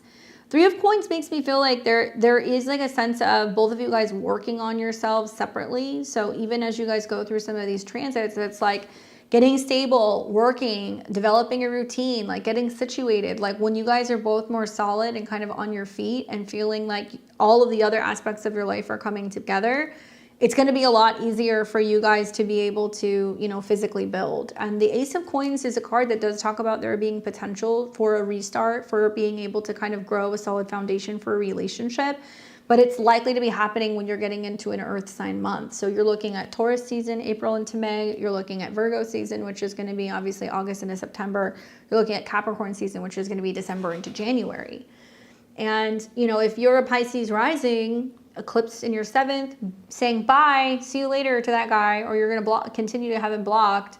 And then Mercury will go retrograde, which means your 7th house lord is going to retrograde into your 1st. So he may be trying to get in touch with you if that's what you want to do, but there's going to be a lot of back and forth, like chaos that's going to happen. So it's almost better to just say, I'm either going to leave him blocked until the end of that time and then unblock him so you're not doing the do-si-do, or you're opening yourself up to somebody else, wait the 3 months, see if things stabilize, making it more likely for you guys to be on the path of being able to reconnect. Mercury in the 7th house, and she says, I'm already a sugar baby with someone else. Well, there you go. I mean, the three of coins coming up with the Ace of Coins is transactional, right? So it's kind of like you may have somebody else, but it's very transactional. You know, coins is about physical money, exchange, work, or some kind of like odd job. So you may feel financially secure or that you've got some kind of financial support, but there is still this lack of emotional connection. And I feel like you got to be mindful that, you know, as a Pisces rising, you know, you may feel very detached from the idea of relationships throughout this next year. You're going to see this with the eclipses in your 7th house. You're going to see this also with Mercury retrograde. So every time there's a Mercury retrograde, you're going to be thinking about whether or not you want to get out of a relationship. So the more time that you create between now and I think the next 3 months, the better, so you can let some of this stuff stabilize. But give yourself freedom is what I would say with the Fool card coming up. Hopefully that's helpful. Oh, to be a Pisces rising right now. To be the person who can just like go and do whatever you want and vanish and disappear. All right, we've got David and then Glenn and then Kimberly. David says, hey Candace, happy Valentine's Day. I have a family event that is out of state coming up in a few months. I'm not excited about going, but you've done readings advising not to turn things down. Will it be worth my time to go? All right, well, let's take a look. Let's see what I can tell you. You're welcome, Natalie. So in regards to David's potential family event out of state, should he be going? Should he not be going? What does it look like? He's supposed to be going and socializing and doing stuff, but he's wondering, is it worth his time to go? Well, obviously, I'm going to have to disappoint grandma or somebody's auntie. The Seven of Swords is kind of saying that, you know, you don't have a good feeling about it, right? And obviously, you told me that in the reading, that you're not excited about going. But the Seven of Swords is kind of like, you know, I don't have a good feeling about this. Or I'm like, am I second guessing myself? You know, I don't want to go, but I know I'm supposed to go. For me, this is kind of saying like whatever your gut impulse was that you're questioning whether or not, you know, you should actually do this. Like I would listen to that. Seven of Swords also can be like a sneaky card where it can mean that you're not trusting yourself. There can be somebody there who's like a little bit of like a trickster. Seven of Swords can also be about a tricky situation, getting out of it. So you could feel like you're going to have to come up with an excuse or you're going to have to tell somebody a little white lie to, you know, not actually have to physically be there or to get out of being there. You're going to need an excuse. And then the Seven of Swords is funny because he's like looking back and he's like, am I missing something? Like if I don't go, am I going to miss something? No, I don't feel like you're going to miss anything. You might miss a solid gossip session or two. Obviously, the Queen coming up with the Seven of Swords can represent some gossip. I'm good at that with my family. Okay, well, you know, I think that you're not missing anything. You're not going to like miss the love of your life not going to this event. If anything, you're going to probably just drive yourself crazy being like, what would have happened if I went? I'm not really seeing anything. I feel like the only thing you're going to have to kind of figure out is like how you're going to kind of get out of the situation.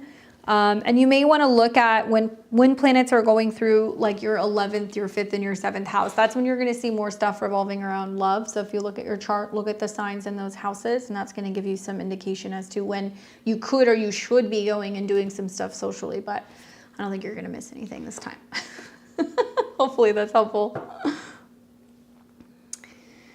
All right, so we've got Glenn, Kimberly, Diana. All right, so Mr. Glenn, 2 questions for Glenn. All right, so he's a Pisces, been wanting to move the business for a while and found a potential space. Would moving the business be a good idea?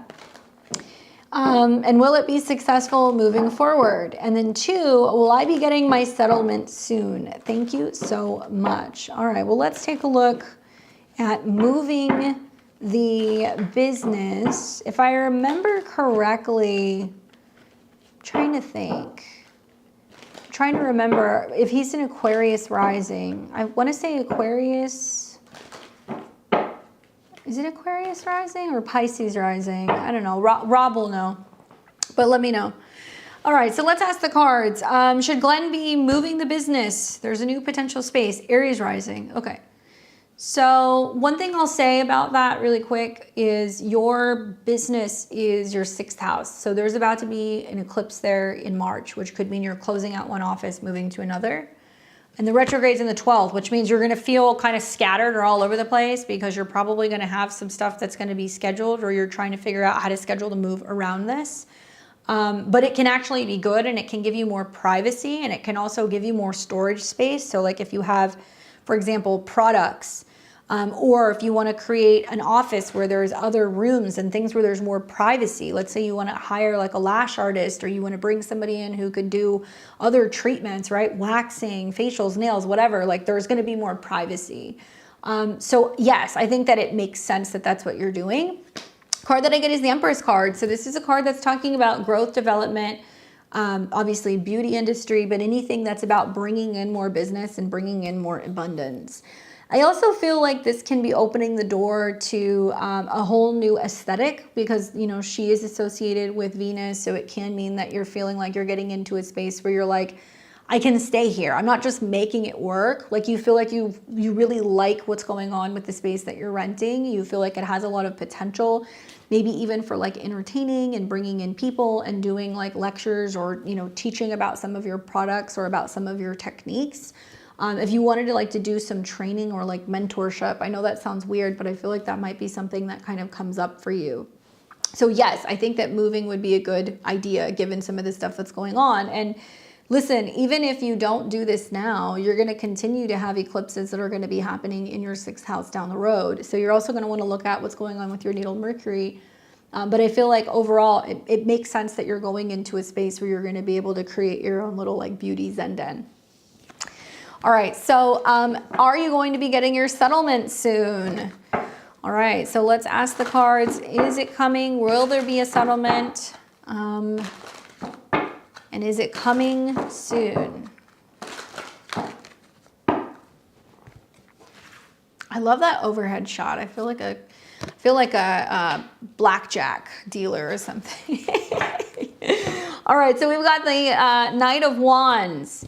Rapid fire, quick movement, news coming. Usually something that's going to be playing out during some kind of fire-related transit. So end of March into April, obviously is an Aries rising. Venus rules money, so it rules your 7th house of lawsuits, and it also rules your 2nd house. So the fact that it's going to be retrograde in your sign means it's bringing more money, more opportunities your way, especially if it's anything revolving around medical, health, healing, some kind of physical therapy. That can be something that can come your way. And I would be watching for when Venus is coming into contact with Saturn. So I'm not sure the exact date on that, but I do think that you're going to see an opportunity to recoup something that is owed to you. Usually the knights bring messages, so it can mean that very quickly they're like, okay, this is the offer we're willing to give you. Here's the settlement, you know, take it or leave it. That there is going to be like rapid fire negotiations and trying to reach a settlement agreement. Usually this means that something can come in within a matter of weeks. I would say give it until the end of Aries season. So you could be looking at all the way up until the month of April. And also the full moon in Scorpio is another time that you're going to want to watch out for. And I think that's going to be in like April going into May. It's usually a time where if there's money due or something that's owed to you, something is paid out. But to be an Aries rising with the retrogrades in your 1st house, it's definitely about healing, more money coming your way, redirecting something about where you're working, and also your look. So just a heads up, okay? Don't be doing any impulsive things when it comes to changes with your appearance, injections, anything that's going to be about like changing your hair or any like laser treatments or anything like that. Be very careful because a lot of Aries risings are going to have very mixed results, and they're going to have some kind of like irritation, rash, or problem with their face and their forehead. So steer clear of doing anything that's going to be permanent. Wait until the later part of April if you're going to do any of that stuff, okay? But look for some swift news coming in regards to that. And also it looks like you're like, I have plans for that money. You know, the Knight of Wands is like, I have uses for that. Like I'm already kind of strategizing how that's going to factor into either a travel plan, a move of office, maybe some new wheels or something to do with transportation. Hopefully that's helpful for you, Glenn. All right, we've got Kimberly and then Diana and then Nicole. Thank you guys for your patience. I appreciate it. Kimberly says, this is my 8th Valentine's Day alone. Anything in the next 6 months, Sag rising, Sag moon, Scorpio sun. Astrology looks good, but still nothing. Well, let's take a look. I'm going to tell you, being a Sag sun and a Sag rising, Jupiter being in your 7th house is nothing to scoff at. You're actually going to see some of the best astrology is going to be between March and July, okay? March and July. Because in March, you're going to see Mercury, your relationship lord, retrograde with Venus into your 5th house. So it can actually bring love in. You're also going to see Mercury and Jupiter kiss in the late degrees of Gemini, and that's going to be happening in June. So let's take a look. Is there something coming in? The astrology looks good, but there's still nothing. All right, so in this order, we've got these cards. 9 of Wands, 7 of Cups, Wheel of Fortune. So yeah, that seems pretty much on par. What's the good thing that's coming? 4 of Wands. 9 of Wands is like, it's funny, you're like, okay, this is my 8th Valentine's Day, you know, is there going to be a 9th? Feeling like the last man standing, or feeling kind of like overwhelmed and being in a situation where you're wondering like, how long am I going to have to be alone? I think this is like being magnified right now with the planets that are in Pisces squaring all the Sagittarius placements. But I think from the perspective of being a Scorpio sun, you know, also some of the retrogrades and the eclipses and stuff are happening, you know, in a fellow sister water sign. So it's going to be really positive for you when it comes to romantic relationships. You kind of have it both ways. I do think that the 9 of Wands is about not fixating and focusing on how long you've been alone or what you haven't had or what hasn't worked, because so much of the Sagittarius transits are about breaking from the past and not being attached to the past. And I think this card is as well, because you can see he's kind of beat up and bruised, and, you know, he's had better days and he's feeling kind of overwhelmed and definitely tired of being alone because he's been having to face some of these challenges on his own, and like he's definitely taken a beating for it.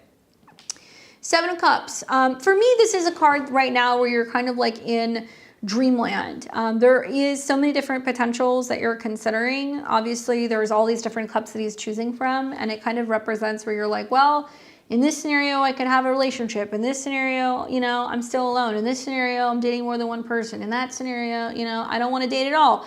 So you're kind of weighing the options, and you're not really committed to any one potential outcome yet. And this tells me that, you know, you may be super focused on what hasn't worked or where you've been, but that may be clouding your vision moving forward, right? There can be a sense of not being as focused on the future as you are on the past. And if you're focused on the past, it's just going to lead you down one path. It's going to be feeling kind of lonely and feeling stuck and disconnected. So it's trying to get you to be kind of open-minded and thinking about all the potential things that could be happening in the future. It's almost like idealizing, visualizing, manifesting, meditating on, you know, the most wild, kind of crazy, whimsical potential future opportunities you can have, and like allowing yourself to play in that for a little bit, romanticizing the idea of meeting somebody and what it's like together and what your life is like and how they look and what does it feel like. And honestly, that's the only way that we're going to make sense of the North Node in Pisces. I feel like people don't realize that there is a lot of having to visualize, dream, and manifest and kind of romanticize something before it actually drops down into reality. Venus and Mercury are going to go in and out of Aries and Pisces. Saturn and Neptune is going to go in and out of Aries and Pisces. It means that, you know, if you can dream it, if you can visualize it, it can become real. We can actually see the start of something new. So take that into consideration when you feel like you're kind of getting disgruntled, or maybe you're feeling a little down or agitated about love. It's about kind of replacing that and being like, no, this is where I see my life going. This is what it looks like. This is how it feels, especially in Pisces, how it feels. What's cool is that the Wheel of Fortune comes up. So it's saying that like actually keeping an open mind and being open to potentially connecting with new people in a new way, or these potential future scenarios playing out, it's going to bring you some kind of good fortune. Now, this is speaking specifically to the fixed months. So when we're in Aquarius season, like we are now, when we're in Taurus season, like we're going to be coming into in the spring, when we're in Scorpio season in the fall, or when we are in Leo season over the summer, this is when you see the wheel kind of turn. And I think that there's some truth to that, especially knowing the Sagittarius rising horoscope. You're going to see by the time you're getting to like June, July, August, there is like a major completion and turning point with your Jupiter transit. And it means that you're kind of going from just having met a couple people or one person or whatever to now going to the next step with Jupiter in your 8th of having more intimacy, vulnerability, joint finances, living together, all kinds of opportunities for really being able to kind of enmesh your life with another person. Now you're going to want to look at where is your natal Jupiter, how is it being aspected, what house is it in, to give you a little bit more information about your chart ruler. And then you also want to look at Mercury in your chart and what's transiting and aspecting Mercury. But to me, it looks like if you can get on the right side of, really manifesting and visualizing what you're hoping to achieve in a partnership, who you're hoping to meet, things are going to change dramatically. You're going to see a whole different shift in your perspective. And when I asked the cards, well, what is the change? What does she need to look for? I got the 4 of Wands. So this could be a chance meeting.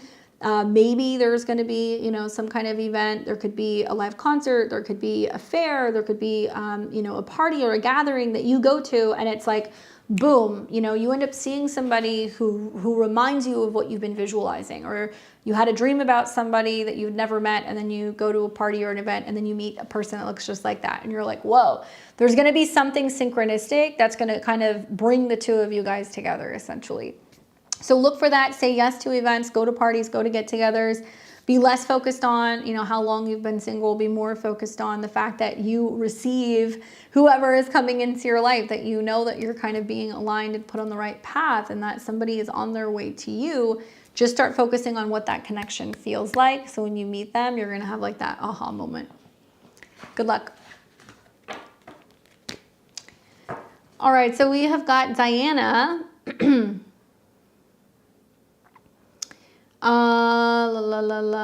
Okay, 3-card reading, 1-card reading. Let's see. So Diana says, 3-card reading, will I get the executive assistant job that I applied for at City Hall? I've been out of a job since mid-January and desperately need steady income again. If I don't get that job, then I'll have another one soon in the private sector. I've been applying everywhere, but really want a government job again in the public sector. You're welcome. All right, and then second question is, I have facial surgery, fat grafting scheduled tomorrow. Will I be happy with the results? I'm just wanting a more balanced look to get my features evened out. This is a correction surgery, the second surgery to correct what went wrong with the last couple of years with my first one. I don't want to look overdone though. I just want to look normal again. Not a good time. I mean, you'd have to look at your chart. I'll answer your question, but I'm going to tell you with Mars retrograde is not a good time to be getting surgery. And with Venus in Aries, and Venus is going to go retrograde through Venus in about 2 weeks. I could see the argument for some people that's like, well, if you want to go back and correct something, you could, but definitely Aries being like the face and the forehead and anything that's going to be kind of thinning something out or making it look younger, not the time that I would pick, but who knows, it could be different in your chart. So let's answer your first question, where you're asking questions about work. So you're wondering, will you get the assistant job that you applied for? And if not, will you get a government job soon? So this is, will you get the job that you applied for? And if not, will you get a government job? So here's the thought that I have on this, okay? So this is not quite a past, present, future. This is, will you get it? If not, then what? So the Lovers card is actually saying, like, there is a pretty good chance that you're going to get considered for this position. It's not guaranteed. The Lovers does talk about choosing. Maybe it can be indicating that you're like, okay, well, if I get offered this job, I'm going to take it. Unless, I end up getting offered another job in another kind of line of government. It kind of represents choices, picking and choosing. It can mean that you're one of several applicants that they're considering and that they're going to kind of go through another round of, interviews or communications with you to see if you're going to be a good fit. It is about choices, and I do feel like I would be really careful If you do get the job and bypassing or kind of being like, yeah, no, I don't want it, because it may be much more difficult, not only to get employed, but it also might be much more difficult for you, you know, down the road to, yeah, like find a job that's going to fit. Because I feel like if you pass and you're like, no, this isn't really what I want, or even though I'm being offered something, I want something else, it could be a little bit longer and you're going to have to do a little bit more extensive work to try to find something that's going to fit you. So if you're really looking for work and something's offered, I recommend taking it, especially with the Ace of Cups that's being handed to him. So in the Four of Cups, you see somebody who's frustrated. They're not happy. You know, maybe they didn't feel like they got the offer that they wanted. They weren't given the salary that they wanted, but they were still offered a job. So there's going to be something that's offered to you. Be that, you know, you're going to have to negotiate on your salary, or you're going to have to negotiate on your schedule, or you're going to have to negotiate on, you know, what department you're working in. Don't overlook the fact that something is being offered. So if you're like, I just need a job, it's looking like a job is going to come your way, but you're not going to be able to like be super critical and picky about realistically, you know, what you will or will not take. And if you decide not to take it, you know, I don't see something in the immediate future kind of coming up for you in another government job. The Two of Wands actually means that you're going to have to broaden your horizons. You're going to have to look outside of the typical area where you're used to like looking for work and looking for a job. Unfortunately, you know, just given the astrology right now, South Node and Virgo, we're going to see a lot of people that are going to lose their jobs over the next month or two. It's already starting. But we're going to see lots of people being laid off of the service industry, and lots of people who work as like civil servants or people who work for the government. I mean, that's just part of what's happening with the South Node and the eclipses. As Mercury's approaching Saturn, it's going to be massive layoffs that are going to be happening for people internationally, and also within government jobs, and also private sector jobs, and things that are connected to like hospitals, prisons, that kind of stuff. So yes, I do see a job coming, but don't turn something down because you might be looking for a little bit longer. Very late Cancer rising, Sag Sun, Virgo Moon. I'd have to look at the whole chart, so I can't tell you off the bat. I can just tell you, especially if Mars is retrograde in your sign. I mean, you never ever want to do any elective surgery while Mars is retrograde, ever. Especially when it's in your sign. And if you know that the moon is your face and the South Node's going through your moon by sign and there's eclipses there, unfortunately, like this is why you hire an astrologer. You go to an astrologer and say, hey, this is what I want to do. I'm correcting something. When would be a good time to do it? I hate to say that to you on the eve of you going and getting it, but you've got a couple of things working against you. But I could look at that, but I wouldn't be able to give you an answer before tomorrow, specifically to your chart. But let's see what the cards say. So in regards to the facial surgery that's happening tomorrow, the fat grafting, will they be happy with the results with their corrective surgery? Cards are saying a lot of the same thing. Five of Coins, okay? So the Five of Coins is kind of like, this is about being left out in the cold. The Five of Coins is also about like feeling like, oh, you know, was that a good investment of money? Like you can come out of the situation and feel like you spent money on something and you did not quite get the results that you wanted, or maybe you feel like it didn't really make much of a difference or much of a change. It can also mean that, you know, it's taking a little bit longer for you to bounce back or for you to kind of heal. That's something else that you can see when you're having like Mars retrograde, is it takes longer after cutting or incisions for wounds to heal, especially for Cancer risings because it's in your sign. And then on top of that, I think about how like the Five of Coins can be kind of saying like, well, I put money into it, it took me a while to heal, and I'm not really noticing that much of a difference. It can mean that there can be some challenges. So I don't know if you had complications with your first surgery, but this can mean there can be some challenges with like actually getting it to take, right? Because this is about not holding on to or not like receiving some kind of support. So if you're doing fat grafting on your face, I'm wondering, you know, did you feel like it didn't stick? It didn't hold up as well? You know, were there some issues with kind of feeling like everything was balanced? I would just say with Mars retrograde, you want to really minimalize any exposure to inflammation through your diet. Maybe work with red light therapy. You know, you may consider if you have any issues with healing, that once it has healed, you might do some microneedling or anything like that, just to make sure that everything is kind of smooth. But You know, Five of Coins is about not getting what you feel like you paid for. So you might feel like even though the surgery goes okay and the results are okay, you're like, well, I paid a lot of money for something and I don't really see a lot of the changes that I was hoping to see. But definitely, as a recommendation for anybody who's considering getting a surgery, spend the money, hire an astrologer. You know, like I will usually answer those questions. I can answer those questions for one question report for $75, give you peace of mind, help you find a date. And for people who want to have a little bit more information, you could book a half hour or an hour session. And I do that all the time for clients. I help them decide when to have elective surgery. So hopefully, fingers crossed, it goes well. But timing does not look so great. Maybe it's going to go better for you because it's going to be a corrective surgery and you're going back during the retrograde.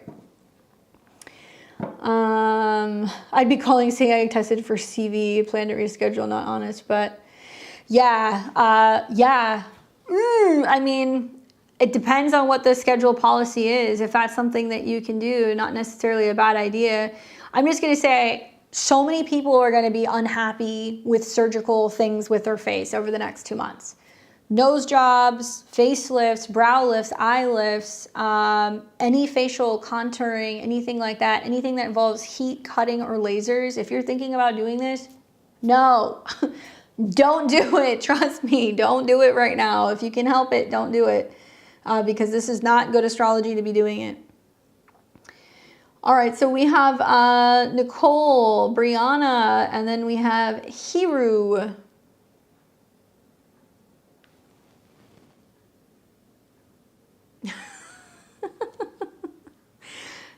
Some people don't know. Come back. Let us know what happens with your surgery. Definitely manage inflammation best you can. Maybe take some arnica. All right, so we have Nicole who says, Janie Doe, Nicole, just listed my house in what looks like a slow market where I am. I would like to relocate back to be closer to my kids and friends. Is this going to be smooth grooving or molasses in January? All right, let's take a look. And I know that you sent a bunch of information, so I'm going to scroll up and see if I can look at that. Just this is my house. It's going to be smooth. Okay. And then, did you give me your big three? Let me know. Thank you. Aries rising. So at least Mars is going direct, so that's going to work in your favor. Taurus sun, second house, Leo moon. What degree is your moon? Do you know? Let's take a look. I think if you're an Aries rising and Mars is going direct this next month, it's actually, I mean, next week, it's good timing to get the show on the road. Okay, and your moon is at 29. Okay, fancy, Regulus moon. With Uranus square your moon, it's actually really pushing for a move and more money to come from a home sale so that way you can kind of get into a new space and be closer to your kids, right? So let's take a look. What's it looking like for you with this move? In this order, we've got the Lovers, the Knight of Swords, and the Wheel of Fortune. I mean, I feel like, I actually feel like you're going to see some movement. Just thinking about, you know, the Lovers card, which represents options. It could mean there's more than one person interested in the home. It can mean that you have a number of different offers. That there could actually be a swift move that's happening when you're getting into Gemini season. So I know that we're not even into Pisces season yet, but just to put things in perspective, end of May going into June is going to be Gemini season. So it's very likely that you're going to sell the house. You're going to be able to either flip that into another offer, into another purchase, or there's going to be something that you're going to be able to do with that money. I think that the Lovers card is also saying like you're going to be weighing your options. You might feel like you want to get full price for this, and then you put out you put the house out on the market. And somebody gives you a lower offer and you're like, do I take it or do I wait? I mean, even if the market is slow right now, I feel like you're still going to get more than one offer. So you might want to really think about whether or not you want to take the first one that comes in, especially if it comes in at like a lower offering price. Knight of Swords is about movement. So I think this is going to be about traveling, relocating, going to a new place. I think this is going to be an offer. Somebody who comes in and goes, hey, I want this. I want to give it to you, or I want to buy this from you. I want to give this to you now. And you might have somebody who's been desperately trying to find a property, or maybe they were in the process of buying something and it fell through, and like they really want to secure purchasing what you have. So you'll be able to tell. It could be an Aquarius, a Gemini, or it could be a Libra, somebody who's coming in that's really adamant about wanting to see the house and wanting to make a deal.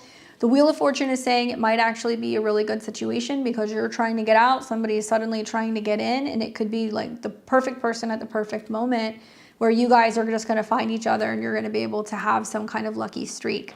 Wheel of Fortune is about fortune, abundance, and opportunity coming your way. But I do think that this is going to be more kind of between May and June, July, when you're going to see some of these things that are going to shift. Especially as Mars is coming back into Leo and you're seeing it kind of dance along your moon, squaring Uranus in your second house. Movement, moving, being closer to your kids, you know, and being able to take some kind of payment for a home. Also, you got Jupiter going into your fourth house, and that's about moving closer to be closer to your kids, being closer to family. So I think everything is kind of pointing in the right direction. It's just a matter of whether or not you take the first offer that comes your way. Keep an open mind, see who else pops up, because you're going to have somebody that might say to you, oh, we were buying something, it fell through, or there was something wrong with the property, or, you know, we couldn't get the funding, and so we lost that opportunity, but now we have the funding, and like now we want yours. And hopefully you guys get it sold. Yeah, not taking the first offer. Hopefully that's helpful for you. Fingers crossed. Happy Valentine's Day. All right, we're getting to the end of our list, so I appreciate your guys' patience. We've got Briana, we've got Heru, and Rihan. You guys are all on deck. What's up, Briana? Hey girl, hey, happy Valentine's Day. What's the tea? It's been a wild week recently. I lost my aunt and I want to believe and tell myself she's in a better place. Oh, I'm sorry to hear that. Work has been a shit show and baby daddy's family is still a pain in my ass, making my kids' attitude with me suck. What do I need to know? Libra rising, Aries sun, Cancer moon. Oh my God, as a Libra rising, I feel a lot of these things. Let's take a look.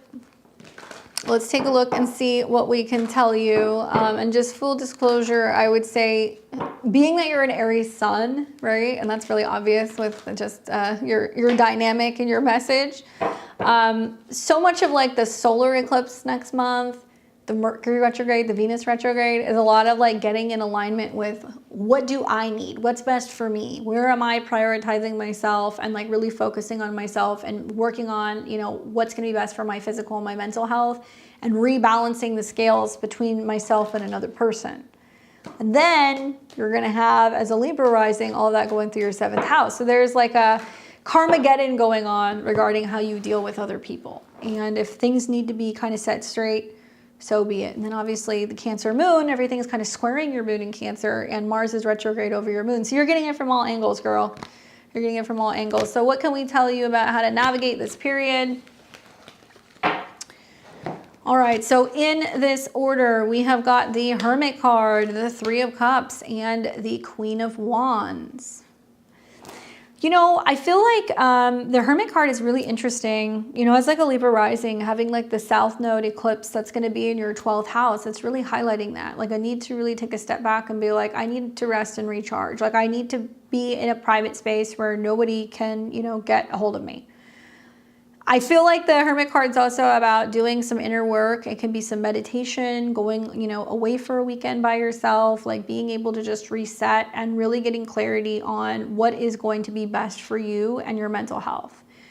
Maybe it's going to mean that, you know, there are some conversations that need to be had with some people, that there is this inner awareness of like what has not been working and what you really need to be listening to internally about how you deal with your relationships, who you want to continue to go back and forth with, and like where you're going to have better boundaries with some people, and like where you're going to realize that that lack of boundaries that can be coming up can actually be impacting your physical or your mental health, right? The good news is that I would say for any Libra rising, this whole rearrangement that's going to be happening with other people is like necessary for you to be able to put your oxygen mask on first. Venus going through the 7th house, Mercury going through the 7th house, you can learn that, you know, you're communicating and connecting with people in a different way and letting people know just how much access they have to you, what, you know, you want to be doing in regards to your relationships, how to better mediate things. And it can actually bring opportunities for more peace and enjoyment and harmony. So, you know, I think you taking time to be alone and kind of like get clarity on how you want to navigate some of this stuff is going to put you in a better mood. It's also going to show you which relationships or which, you know, family relationships or whatever are worth working on. It can mean that maybe you need a necessary kind of day or so away from the family so you can be with friends, or you can do things where you can just kind of like relax and unwind. And maybe a little bit of separation from some of these people is actually going to make them more appreciative of you. Maybe people are used to just expecting you to go back and forth with them, and now you're realizing just how much energy that output has. And so there can be much better relational dynamics between you and some of the people in your life if you've actually taken some space and you're not really kind of sparring with them. As an Aries 7th house moon, I feel that. And then I think with the Queen of Wands coming up in the final position, it's talking about like really kind of owning your power. Right? You're an Aries sun. So for the Queen of Wands to come up, it's talking about you in particular. It's about being like, okay, I'm bold, I'm energetic, I'm passionate, but also I'm not to be crossed. So realize that all of the eclipse, the retrograde, all of the transits are happening in preparation before Saturn and Neptune go into the 7th house, where if you have people that are not being kind, if you have people that are not being mature, if you have people that are not behaving, and crossing you, you're going to start being like, this is the boundary. And you know what? I'm going to start putting you on ice, or I'm not going to engage with this kind of behavior. I have found myself saying that a lot the last couple of months. Like I'm realizing as Saturn's coming up to my 7th house, it's going to be like, nope, that's the boundary. And you're not going to get a response from me, which is not easy to do when you have a lot of Aries in your chart. I think this is about finding ways to positively use your energy rather than feeling like it's being tapped and being drained by people that you're kind of having conflict with, and realizing that you can kind of rein in your power and you can use it a different way that can be empowering yourself rather than squabbling and going round and round with other people. Watch for support that may come from another fire sign. So it could be another Aries or a Leo or a Sagittarius that's going to kind of help you through this process. But it's very much kind of getting back front and center and like holding your power and carrying yourself in a different way and learning how to put that into other things. Could be your career, could be your hobbies, your friends, dating, even your social circles, and finding new ways to kind of stay active and not feeling so burnt out. Hopefully that's helpful for you. Good luck. Definitely let me know what happens with that retrograde, girl. I can feel it in your message, you know? We've got Heru. Cancer sun rising Leo says, will I find love in 2025? If so, where and how would I meet them? All right, well, let's take a look. Certainly as a rising Leo with Mars back and forth on your ascendant to Pluto, there seems to be a back and forth with trying to figure out just exactly how you're going to find or meet somebody. But let's see what the cards are saying.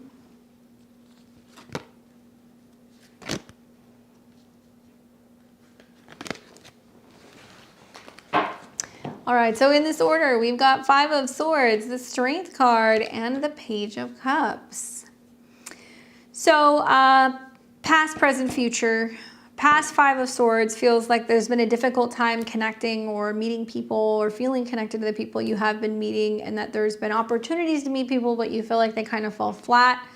Or it hasn't really been the most fulfilling interactions, or maybe you meet people, but you talk for a little bit and then it just kind of goes dead. You know, it's like, wait, where are you going? Why are you walking away? Or like, why didn't they follow back up? Or why didn't we have a second date? You know, this is like people that you're observing and realizing that you don't have as strong of a connection as you would want to with them. So a little disappointing maybe in recent months with relationships, or maybe you've been feeling like you're not really meeting people that you can connect with on the level that you would like to. Then you got the Strength card for the right now. So it's talking very specifically about Leo transits. So look at your chart. Obviously, Leo is your, chart ruler. So maybe you're going to see a lot more action when Mars is coming back into Leo, which I believe is going to be sometime end of April going into May.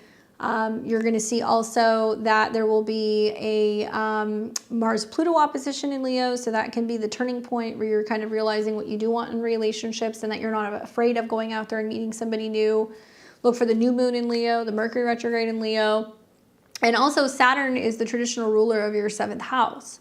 So something that you're going to see is a lot of like retrograde energy around Saturn in your 8th house, which I think is going to be about karmic clearing, and it's going to be about opening up and being more vulnerable in relationships. The Strength card is about kind of flexing your emotional strength and finding ways to be more so open to partnerships. It can be about connecting or meeting a Leo, especially I'm kind of feeling like there might be a real turning point in relationships as you're getting closer to June, July, and August. Now, the Strength card can mean that you're meeting somebody during summertime. Maybe you're meeting them when you're going out and being active. Maybe you're doing a hobby or hanging out with friends. But definitely it's something that's like outside or when you're traveling or on an adventure. And then you've got the Page of Cups, which is a relationship card. So after a period of feeling blocked and not connecting with anybody, then there is this shift in your perspective and you're realizing how much you do want partnership and what you're opening up to, but you're not forcing it. You're letting love come to you. Page of Cups can be talking about a water sign, so like a Cancer, Pisces, or a Scorpio. Somebody who's really charming, romantic, really forthcoming, and the blossoming in the beginning of a new relationship. So I do think that this is going to be happening closer to the summertime, anytime after the spring. Watch for somebody that you might meet at a bar or a restaurant or at a party, somebody who's offering you food or a drink, or somebody who's cheersing you, or if somebody like walks up to you while you're having dinner or drinks, that's something else you're going to want to watch for. Usually very romantic, kind of dreamy, lighter features, and somebody who's got maybe like a little bit of like a baby face. There's usually some kind of youthfulness whenever you're dealing with a page. It is possible they could be around your age or a little bit younger. And somebody who's going to have an interest in music or the arts or anything that's connected to like film, photography. Maybe they're into, wellness or meditation, and you might be able to meet them by water. So pages are usually found near their element. So if you notice, he's got like a little fish in his cup. There's also like water nearby. So I would say like summer activities near water, near pools, or maybe boating or going to the beach or being by the lake. Or maybe traveling and being around some of these areas are likely going to increase the likelihood that you're going to meet someone this summer. Good luck. All right, we've got Rihan, and then we have got Tiana, and then we have Colt Train. All right, Rihan in the chat. Tomorrow is my 42nd birthday, and I would appreciate any insight that you may have. Well, happy birthday to you. 42 is a good year. That's a big relationship year. Think back to when you were like, let's see, 18, 30 years of age, okay? Just putting a pin in that, but 42 is an annual perfection year 7. So, got another Aries moon in the chart. Scorpio rising. So you're going to want to watch the Venus retrograde because Venus is your time lord this year, okay? So that means that when Venus is retrograde, early March into April, there's something changing, right? With your work, with your schedule, with your love life maybe, and a big turning point for love. So let's see what the cards say for you on the eve of your birthday. Hopefully good things. No whammies, no whammies, no whammies. I don't think I could have picked better cards. Like, if you were to ask me what cards would I want for my birthday reading, it would be these. Because I feel like the cards that are going to indicate that you're going to get your wishes fulfilled would be the 9 of Cups, right? It's like, as you wish, it's granted. If you were to ask me what else I would want, I would say, well, I would want the World card because the World card is about traveling. It's about completions. It's about having big accomplishments. It's also about reaching the ends of things where then you get the reward. This is also about karmic clearing and being able to kind of finish things off and knowing that what you start this year, you're going to actually finish. Knowing also that it's going to give you the opportunity to be able to engage with new people, places, and things, and that there's going to be a major kind of completion. Like I said, travel, this is also the major turning points, which is interesting because you are a fixed rising sign. So you're Scorpio rising and you've got Aquarius sun. So this is talking about the fixed parts of the year. So you're going to want to watch when we're in Aquarius season, when we're in Taurus, when we're in Leo, when we're in Scorpio season. These are going to be when the wheel of your chart is also going to turn. Knowing that Uranus is in your 7th house, and also knowing that, you know, you're getting ready to see retrogrades and stuff complete in your 10th house, Lots of potential status changes, work changes, as well as changes with relationships is kind of on the horizon. And I think that that is symbolic of the world, where it's saying it's pushing for some completion in these areas. Also the Sun card, which is about happiness, joy, creativity, self-expression, things that are really important for Scorpio risings this year. I think of like the North Node going through the 5th house. You need more playtime, you need more romance, you need hobbies. If you have kids, you'll spend more time with them. If you're hoping to start your own business or just to have more playtime, you'll do that. And the Sun card could be talking about also getting some kind of recognition or appreciation or pat on the back after not really getting it in your career. The Sun deals with your 10th house, where you've had a Mercury retrograde, a Mars retrograde. Some of you guys are thinking about changing direction with work. Some of you guys are thinking about, you know, working in a different department, or there's some changes going on with bosses. So what you're going to find is, as you're getting into the, I think the summertime, there's going to be a lot more of you reaping the rewards from your hard work, getting recognition, you know, people being able to kind of promote you and help push you to the top. And I do think that Jupiter in your 9th house is going to be travel. I think that you're going to see some transits in your 10th house where there could be some changes at work, but everything's leading you to the top. Just be prepared to make some necessary changes with your schedule, so that way you're making time for love and pleasure, and also really focusing on your health, as you know that you're having eclipses and transits going into your 6th house, which is about your health habits and your routine. But this year, it looks like everything that you're wishing for is going to come full circle. You're going to have the opportunity to see places that you haven't seen before, and also some kind of major fulfillment when it comes to your career and recognition. Beautiful cards. Happy birthday. We've got Tiana, who says, end of February advice prediction. Okay, so is there a particular matter, or do you just want a general bit of advice?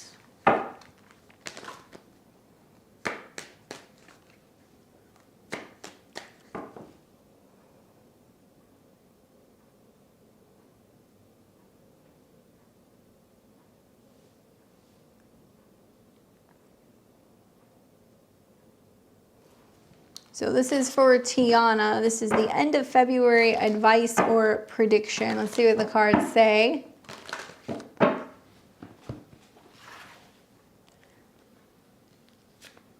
Ooh, all right. So whatever it is good. We got the 6 of Wands.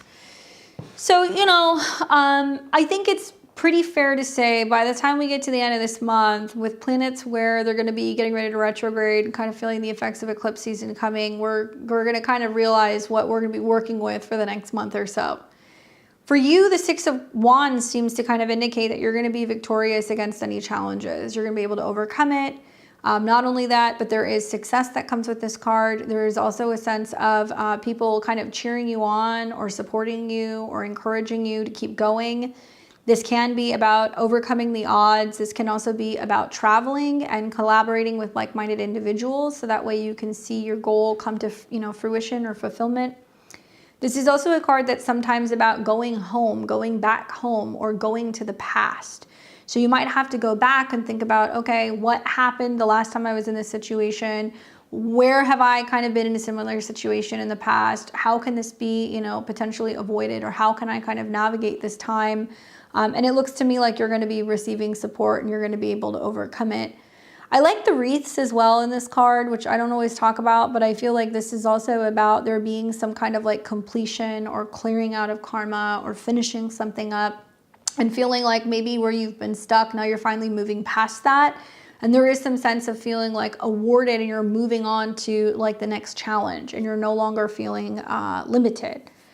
I'm also thinking that this could be an indication that you're being invited to go somewhere. So actually moving around, traveling, getting out of town for a day or two, or if you're being asked to go to a different direction or doing something different, this can be really beneficial for you, and it can give you the opportunity to kind of clear your head a little bit and kind of reevaluate and strategize how to be able to navigate some of this stuff. And if you're looking for help, ask people to help you, whether it's giving you feedback or assisting you in a situation, because other people are going to be more than willing to help you overcome this challenge. Great card. We've got Colt Train and then Jenna. Colt Train, and then Jenna. Thank you guys for your patience. I appreciate it. I know sometimes these get a little long. Colt Train says, I want to know if this connection with a coworker is something more. He gave me his astrology information. And the astrology is astrologing, and the synastry is hot. I'm a Libra rising, Taurus moon, Aquarius sun, and my Mars is conjunct his ascendant exact. Is this something I should pursue or leave alone? Yeah, this is so like bang on with the astrology. I'm sure you know, as a Libra rising, Venus going retrograde from your 7th into your 6th is going to dance with Neptune and Saturn. So it's like, ooh, should I do this? You know, should I have the fling with the coworker? And is there boundaries between working and like relationships? And like, is this going to be a secretive thing? What's it going to be? So be mindful that that's literally what's happening. And the Mars is in Cancer. So he's got your 7th house Lord in your 10th house, right? All right, let's see what's up with that. Is there going to be a more significant connection with this coworker? What do we need to know? Should she pursue it or leave it alone? Oh my God, the card of the night is the Sun. I shuffled the shit out of those cards. Confirmation card is the Empress. Just so you know, we're not constantly pulling the same cards. So that's basically saying like, look, if you can approach this by saying to yourself, I'm in it for me. I'm looking for pleasure. I'm looking to have fun. I can do what I want to do. If it's something that's going to make me feel good, I will participate in it as long as I'm feeling good, right? And I think that's the lesson here. The lesson is also going to be, well, how is that going to potentially impact work, right? Because you're going to have the retrogrades in your 6th. And maybe it's a matter of approaching it by being like, look, I'm going to get what I want out of this situation. You know, I'm going to do my best not to catch feelings. Let's see what happens and go from there. The likelihood is, though, with the eclipses, because you're going to have that solar eclipse in your 7th ruled by Mars, and Mars will be in the 10th, it's definitely going to be about either somebody who's got some kind of planets in Cancer or whether or not a potential relationship is impacting whether or not you work, right? Now, if it's a boss, that's something else you would want to think about because it's going to be much more likely to be kept private. LOL, that's been my experience, like do or do not. Yeah, but the cards are basically saying you can go into it expecting, you know, to really enjoy yourself, have fun, and be focusing more on, you know, how it's bringing you joy and how it's bringing you some kind of pleasure. And the Empress is saying that you want to feel like you're in a position where you're in control. And once you're not feeling like you're in control, that's when you're going to kind of freak out a little bit. So maybe it's about going into it, no strings attached, not having any expectations. That way, when you're kind of making a decision closer to end of April going into May about what it is you want, there's going to be a shift. But I'm going to tell you something. Saturn going into your 7th house is real because there is this sense of, you know, becoming more either committed or having stronger boundaries with a partner. And it's also about nurturing someone. That's something else you'll see because Saturn rules your 4th house. So it's about nurturing a partnership or maybe having a relationship that can be a little bit more private but real, right? And you don't want to see people, go talk to a Virgo rising. Saturn and Neptune in the 7th house is like you're going to have people who are going to be very much around and then they vanish or they ghost. And is that going to make things weird at work? Right? So lay out the boundaries and put it all out there and be like, look, I'm doing what I'm doing for me. You know, I'm having fun. This is a good time, but be careful with catching feelings because you want to make sure that that person's not getting entirely too comfortable. You're in it for you.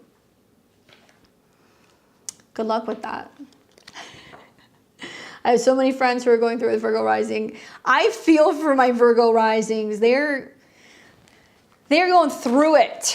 They're going through it. But with Aries, it's going to be a little different because Pisces is like, I'm lost. And Aries is going to be like somebody who might be coming on too strong, right? Or getting hit up by a bunch of like young dudes, somebody dealing with anger issues. Totally different kind of worms for Libra risings. Good luck. And last but not least, we have Jenna. Jenna says, is the guy I'm hoping to respond to my letter the guy that is going to be my partner because I've been patiently waiting and I don't know how much more I can wait? All right, let's take a look. So is the guy I'm hoping to respond to my letter who is going to be Jenna's partner?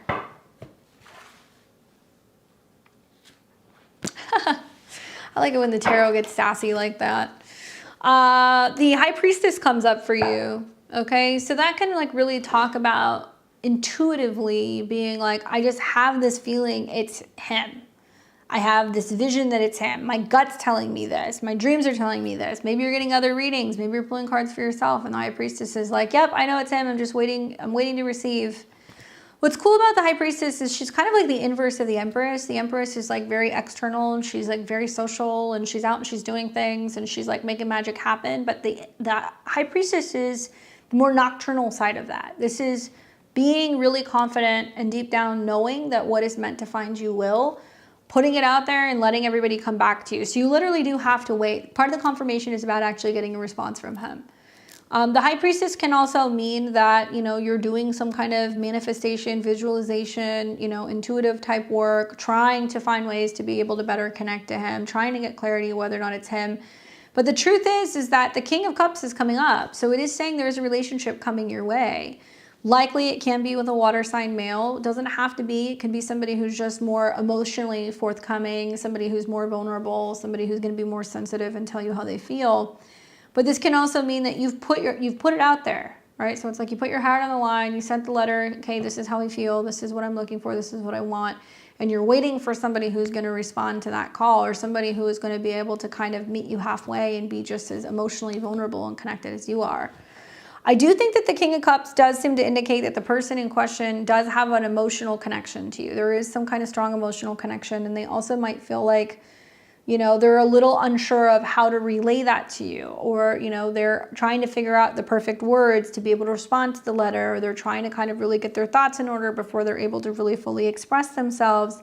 But there is a connection with this person. And I feel like the High Priestess is enough to be like, look, if you really truly believe that it's him, likely you're onto something. It's just a matter of waiting for those two timelines to kind of connect. But I think the confirmation card of the King of Cups is saying that there is definitely an emotional connection between the two of you. He's trying to figure out how to formulate, you know, how he feels and be the person that you see him as, be able to show up the way that you need him to show up. And I would give him a little bit of time to do that and look for some signs and symbols that might be coming through dreams or other confirmations through divination that you're doing to let you know that he is on the path to you. Hopefully that's helpful for you. Jenna, thank you for your patience. I know that you were like the last man standing. You guys all a really amazing weekend. I hope you enjoy the rest of your Friday. Go eat some chocolates for me, and I will catch you guys all back here next week when we do live astrology. Make sure you're subscribed to the channel and give me a thumbs up. Join me on Sunday. We're going to be doing my astro weather. We're going to talk all about Mars going direct, so it's going to be exciting to look at that. Equally, I teach tarot and astrology, so if you'd like to learn with me, check out my Tarot 101 on my website at beyondtheveiledtarot.com. While you're there, sign up for my newsletter, consider picking up a calendar or a personalized calendar or an astro mug, and you guys can also book a personal one-on-one reading with me. My schedule is live and you can see my availability. Until next time, I'll catch all of you guys very soon. Thanks for joining me and take care.